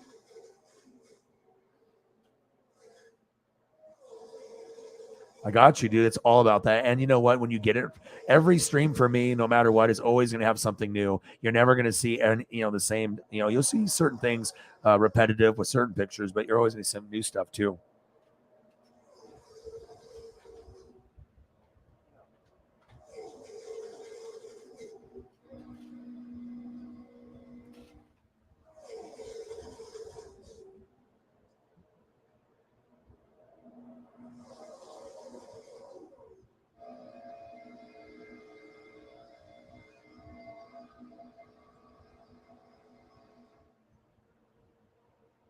Like a squadron of fighters, Kurt Busch has plenty of company, and they're not all friendlies. Right now, 3 to 4 laps after that restart, we have 21 cars within about a second and a half of each other. A lot of them 2 and 3 wide. And what these crew chiefs are telling guys that fell out of that first 4 or 5 car draft earlier, you've got to keep up with this pack. Denny Hamlin on the outside, Strebby still with him in the outside lane. Scott Riggs' car was smoking. He brought it to pit road, and they're sending Riggs to the garage. He'll be the second retiree. Taylor Hart Jr. out of the pack, down on the bottom, and a little off the pace. Looks like, I don't know, the car's certainly not hammering like you want to. You see it kind of bobbling around there. I'm not sure. Yeah, we're almost done. If he's got a problem. Paisley's like, Dad, what's going on? Why are we not hanging out? Why do you keep talking about Alex Leatherwood going to the Bears like it's breaking news, Dad? Reagor. Turn his life around. New team, new swag, new destination. I am interested to see how this plays out, too, for the Chargers. This will be very interesting. He's got still some game left. He can't be starter, but role player. because the car feels like it's got too much drag. They're looking to see if the temperatures come down as the day wears on. They can add a little more tape to that grill. Right now, Junior trying to find a safe. Dale Jr. in the Budweiser 8. You have no idea how happy this makes me to see this on the TV. Like, I mean, I haven't seen that in like 20, 25 years. And to see that paint job, and like you see pictures and articles and memes and stuff, but like to actually rewatch something old like that is, they still have the commercials, and you get it's just like going back in time 25 years ago. They don't really have a lot of that stuff that they provide. I mean, ESPN and NFL Network, they'll be selective on what they show as repeats. The speed of the cars and the way they look is just so dope.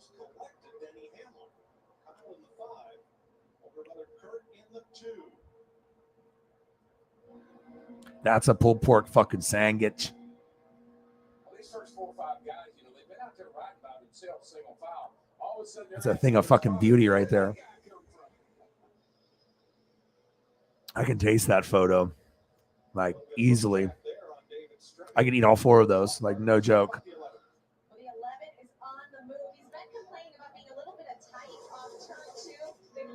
Who doesn't like onion rings? Onion rings are bomb. I usually like the thicker ones that are, just like restaurant quality.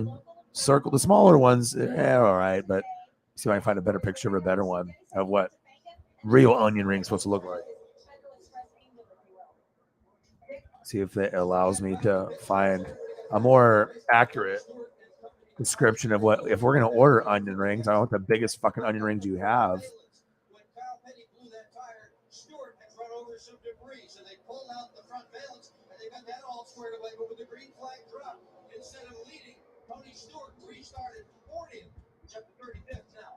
But Nick, he had nothing to lose by coming back from pit road. Make sure everything was good, because remember about the pit road speeding penalty. The penalty was he had to start at the tail of the longest line. I like the country talk on NASCAR too. I just love so many different types of people and cultures and how people live, how people talk, and what people like and what they don't. It's just everyone's vibe is so cool in its own way. You just have to be able to not be a hater, and you can see it.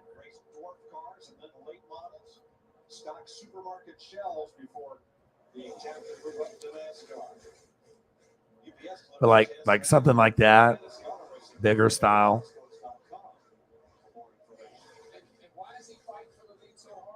And then you got to have sauce. You know what I mean? You got to have some sauce, not just ketchup. You got to have options. Brisket, though, that's a good one.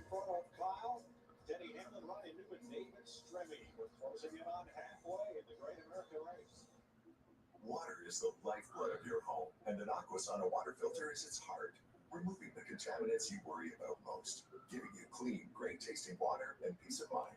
Take control of your water with up to 50% off at aquasana.com. Sure, you should teach him to ride a bike. Then use Green Light and teach him how to invest in bikes. Teach him to be smart about money, and he'll go far. Super far! Oh, hey, Mom! Navigate the world of money together. Invest in your best investment. Green Light. From the time you're born, a gland in your brain produces youth hormone. It's what makes you stay lean, build strong muscles, and feel energetic. Unfortunately, around the age of 40, starts producing less youth hormone, and by the time you're in your 40s and 50s, it's much harder to stay energetic, lean, and build muscle. But what if there was a way to tell your body to get back to work and boost your youth hormone levels again? Nugenix GH Boost uses an amino acid and mechanical blend, clinically demonstrated to help your body boost its own youth hormone levels more than 100%. Excel. Take time to get your complimentary sample of Nugenix GH Boost. You'll get the boost you need to sculpt a stronger. Those look amazing. That looks like a lot of preparation and love went into that, and recipe and passing down. Like, I can just, like, you get those visions if you've ever had amazing food that you would drive 3 hours to go get. That you think about how good of a piece of food would have to be that you'd be actually considering driving 3 hours to go eat there. I got a place here in Seattle that I would do that for, but this is more appropriate. This shit, not so much. It's a close-up, right? But I don't really think what is it? Ketchup and mustard. What is that? And that's not the proper. It's got to be like honey mustard, barbecue. You got to, mix it up. But Here we go. Like onion ring tower, all the sauce. I don't give a shit about the granary shit on the top. Okay. That's going to be the shit that tastes good. All the Thousand Island and ranch and ketchup and barbecue honey mustard and buffalo sauce, every fucking sauce on planet Earth. Boom. Vibe acquired.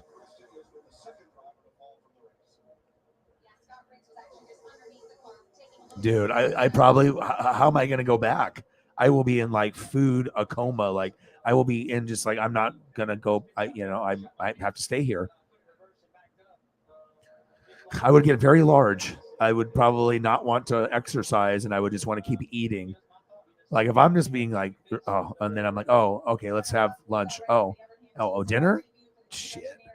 I'd be blowing up. I'd be just like taking way too many portions. I don't know. I mean, you got to work out. If you don't work out, you're fucked.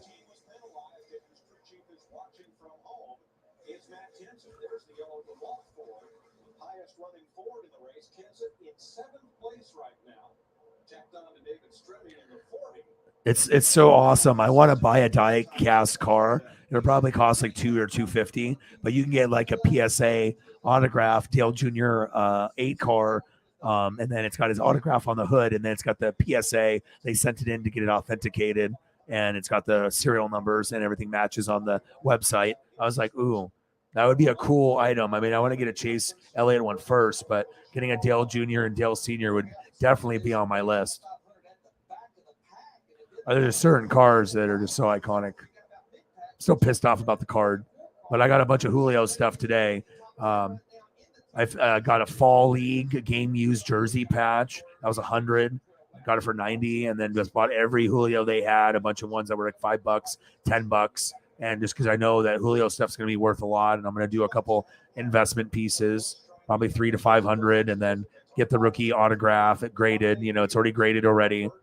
And I hang on to it, and then something you pay $300 to $500 will be worth $800 to $1,000. Especially if you have Julio's trajectories. So you don't like that? You don't like the rings, bro? $289. Stop lying. No way in hell. $289. It's like $4 or $5 still here in Oregon. There's no way.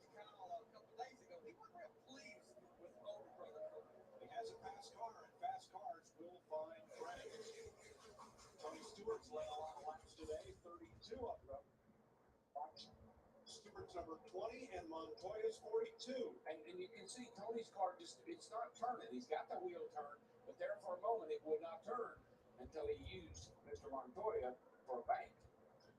And Tony has not made that much ground up. He's only up to the 32nd position. He started back in 40th, but this is the first time during today he's had to be back in traffic. We are halfway in the Daytona 500 on Fox. You're invited to join 40 adrenaline junkies to a duel in the desert, where dreams are won and hearts are broken. In the playoffs, every lap, every point, every decision matters. Because to win it all, you're going to have to ask yourself one question. Do you feel lucky? If you're not winning, then what are you doing? NASCAR returns to Vegas October 14th through the 16th for the South Point 400. This family's hanging on to a lot of secrets. Come on, bring your Sunday. These are actually really good. Like some people like won't eat them. Yeah, the mushroom onion Swiss, like it's very unique taste, but it's very good. Especially if you get a place that actually makes it and knows what they're doing.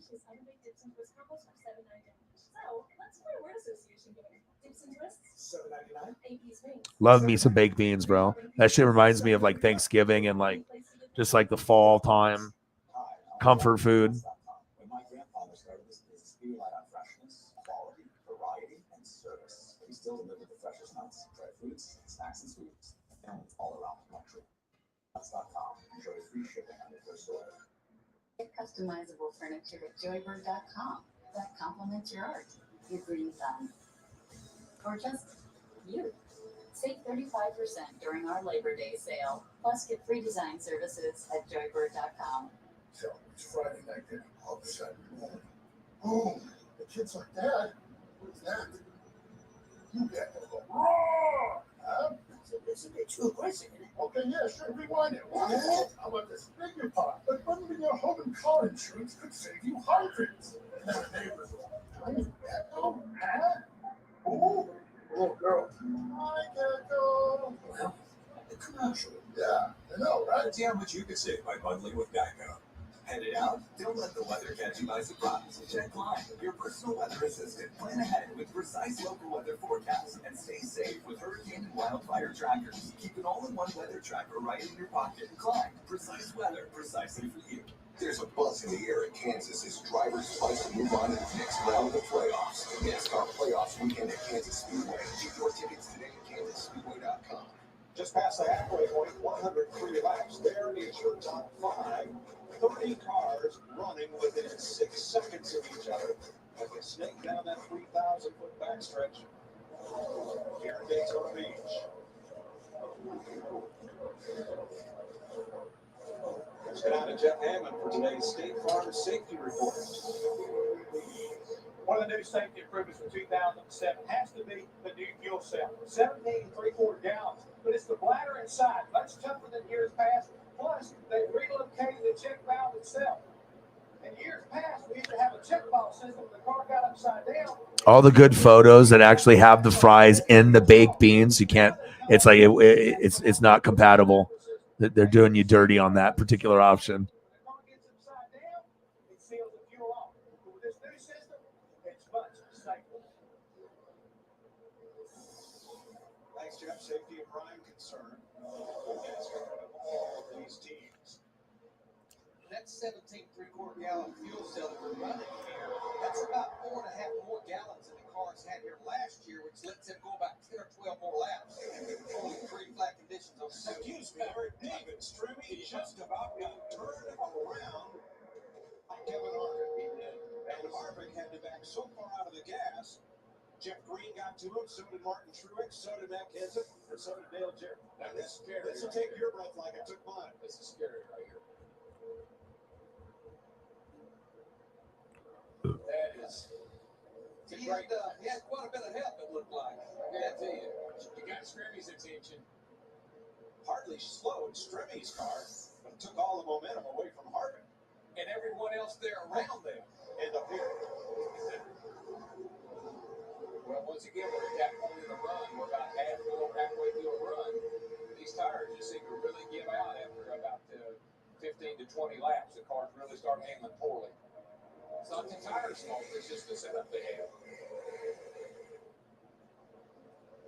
All drivers take a great deal of pride in their equipment and personal grooming. Darrell Waltrip had a chrome helmet at one time, and I believe Kevin Harvick is going in one better, man. Mike, from the unique and cool to file, Kevin Harvick and the Sistine Chapel at the Vatican Rome had something in common. 500 years ago, Michelangelo used a variegated red-type gold leaf when he painted the ceiling. 500 years later, Jason Bean, Harvick's helmet painter, used the same exact process. Instead, he doesn't use berries to make the red and the gold. He uses a certain kind of varnish and oil. It's still a very pretty helmet, as Harvick has new colors all the way around for 2007. That's a pretty helmet.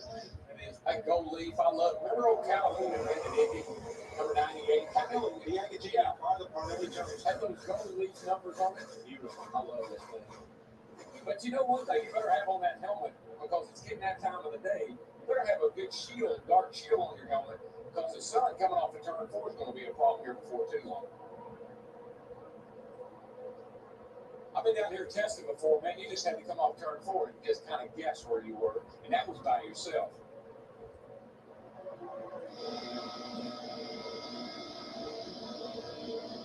Harvick has led 3 laps today. He's one of 4 drivers to lead this race.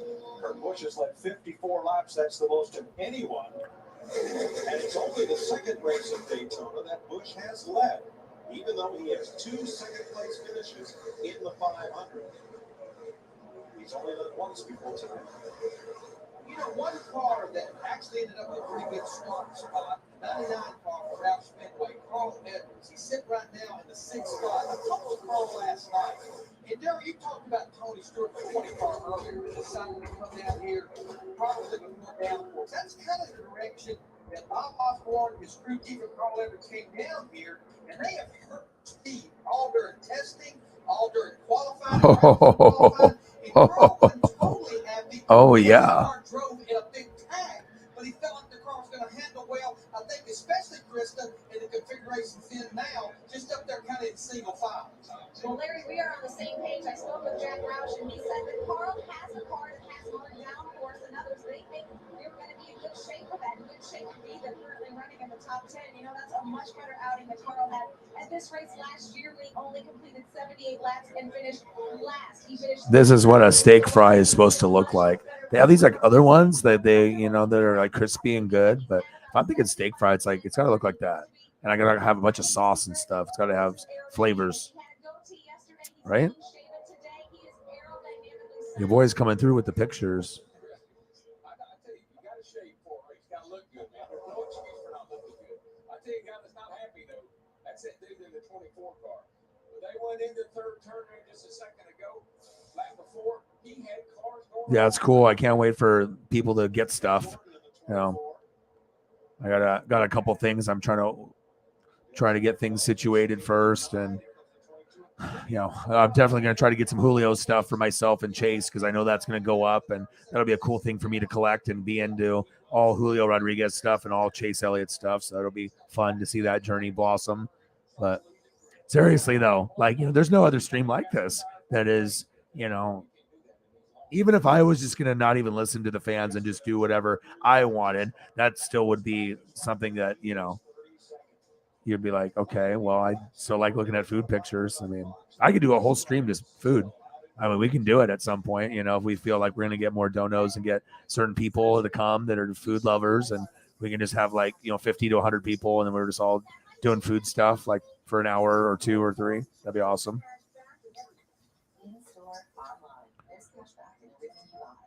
Sure, you should teach him to ride a bike. Then use Greenlight and teach him how to invest in bikes. Which stuff looks the best? Everything looks so good to me because it's like I can picture myself eating pretty much any. I think this one is probably the most mind-blowing though, because you can just look at the detail and the love, and like there's a lot of time put in, and then the results you get are phenomenal. Like these habanero brown sugar pork belly burnt ends are fucking insane. Like you can see every detail in that shit. Like, and who doesn't like brisket? I'm in the Oregon and I can still eat this shit every day. That looks amazing. Cheese. The Walgreens Health and Wellness brand. Over 2,000 high-quality products. Rigorously tested by us. Real world tested by you. Delivered to your door in as little as 1 hour. Before we begin, I'd like to thank our sponsor, Liberty Mutual. Customize your car insurance so you only pay for what you need. And by switching, you could even save $652. Thank you, Liberty Mutual. Now, contestants ready? Go!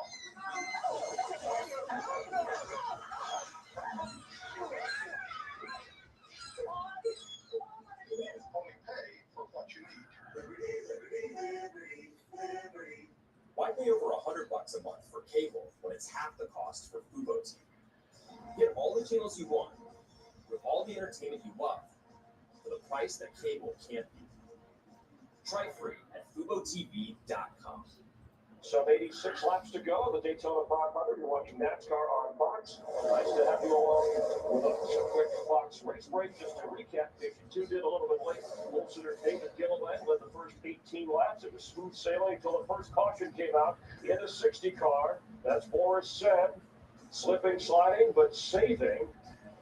It's like late at night and you're stoned or drunk, or if you just want something in the morning, sometimes shit like this really hits the spot. Like you hit the guac and there's bacon and you're getting a little bit of everything. And I mean, this will definitely make things better if you're not feeling good. And even if you are not hungover, definitely can be a good way to start off your morning. I don't think we've done this before for this. Yeah, I know too, right? I just like being able to throw out the variety out there, you know what I mean? Like everyone's got a vibe and a mood, but I like a lot of that Midwest and Southern food though too, and I like seafood. So I mean, there's literally everywhere I could live, the Midwest or like Maine, or like Florida, and then obviously like St. Louis and in certain places. They got the barbecue Texas. I mean, I could never live in places, but I would love to visit. I don't know what the hell I would be doing though besides eating. He's struggling with it. He's still back there in the mid-30s also, but at least so far he's kept it off the wall. And how about this race with Kurt Busch, Kyle Busch, a couple of brothers who know each other well, Burton, Ward, and Jeff, the last brothers to finish 1-2 in a NASCAR race. That was 8 years ago. Well, blood may be thicker than water, but you got to realize this is the Daytona 500. And I guarantee you right now, when it comes down to that final lap, they're not going to care. Let's rejoin Darrell, Larry, and Mike. Change has come to second place, Denny Hamlin. Good reason for it, Bush. Good reason for it. I tell you, we can take a shot of that 5 car back there a few minutes ago, 2 laps ago. I thought he was going to. Food items are the best. This is a crazy jump off burrito with some kind of amazing sauce and chunks of chicken that look way too like not cut up to be in something like that, and then they have a little crisp to them. That looks very good.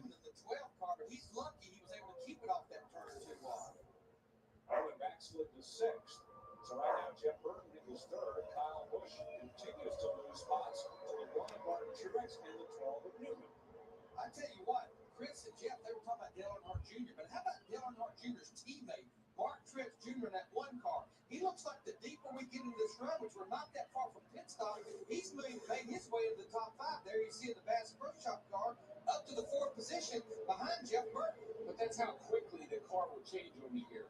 In one lap, you go from a car that's sticking pretty good and feeling okay to out of control. And how about the car on the bottom right there, Jeff Green in the 66 car? He started way back in the 31st position. It's almost like Harold Holly, his crew chief, they have that car good for long run. And also remember, Hendrick Power under the hood of that car. So 2 Busch Series former champions, Truex and Green, coming toward the front. Meanwhile, Matt Kenseth and David Stratton running high on the track with less than optimum handling. This is when you find out who can hold one wide open or not. Well, Paisley's getting anxious. I think it's getting to that time where she wants to. I could definitely, go for another, 30 to an hour or two, even if I've already did it like 2 or 3 earlier today. But I need to make sure we get a walk in and spend some time with each other.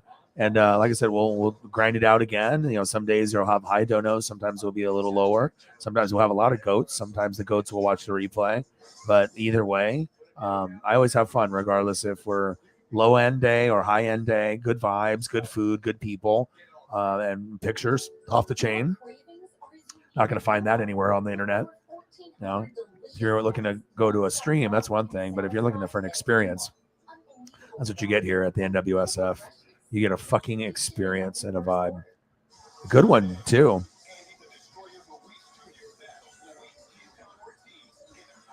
Just making sure we can go through these and appreciate these the way that we should. Because I appreciate it too. It's like, I'm doing it for you guys, but I'm also doing it I'm looking at the damn thing. Oh, the baked beans in the back. I didn't even notice. Oh, shit. Did you see the baked beans back there? I did not notice those. This is the most impressive one to me, though, just because of the Flavor Town that I can see. Like that fucking bite and that fucking first or second one right there, third one. That third one in right on the gosh, I don't even know.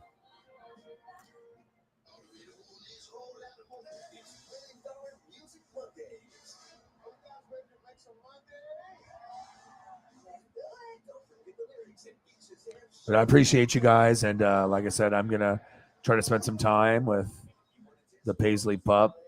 But I appreciate you guys tremendously, and let's hope that Arcega Whiteside, that's a done deal. This is Chargers. You'll have fun. But Reagor went through a lot, and I'm hoping that he's always tried to get those 50-50 balls, and definitely didn't go out the way that he wanted. It could be worse. It could be Leatherwood. Right, we'll see what happens with the Bears. Hopefully, it'll be an asset and help Justin Fields and not have Justin Fields get just, fatality after every week and just get blown up. We don't want him to get injured. So I am going to be rooting for Jalen Reagor and some success in Minnesota. So I love you guys and I appreciate you guys. I wish I could stay longer.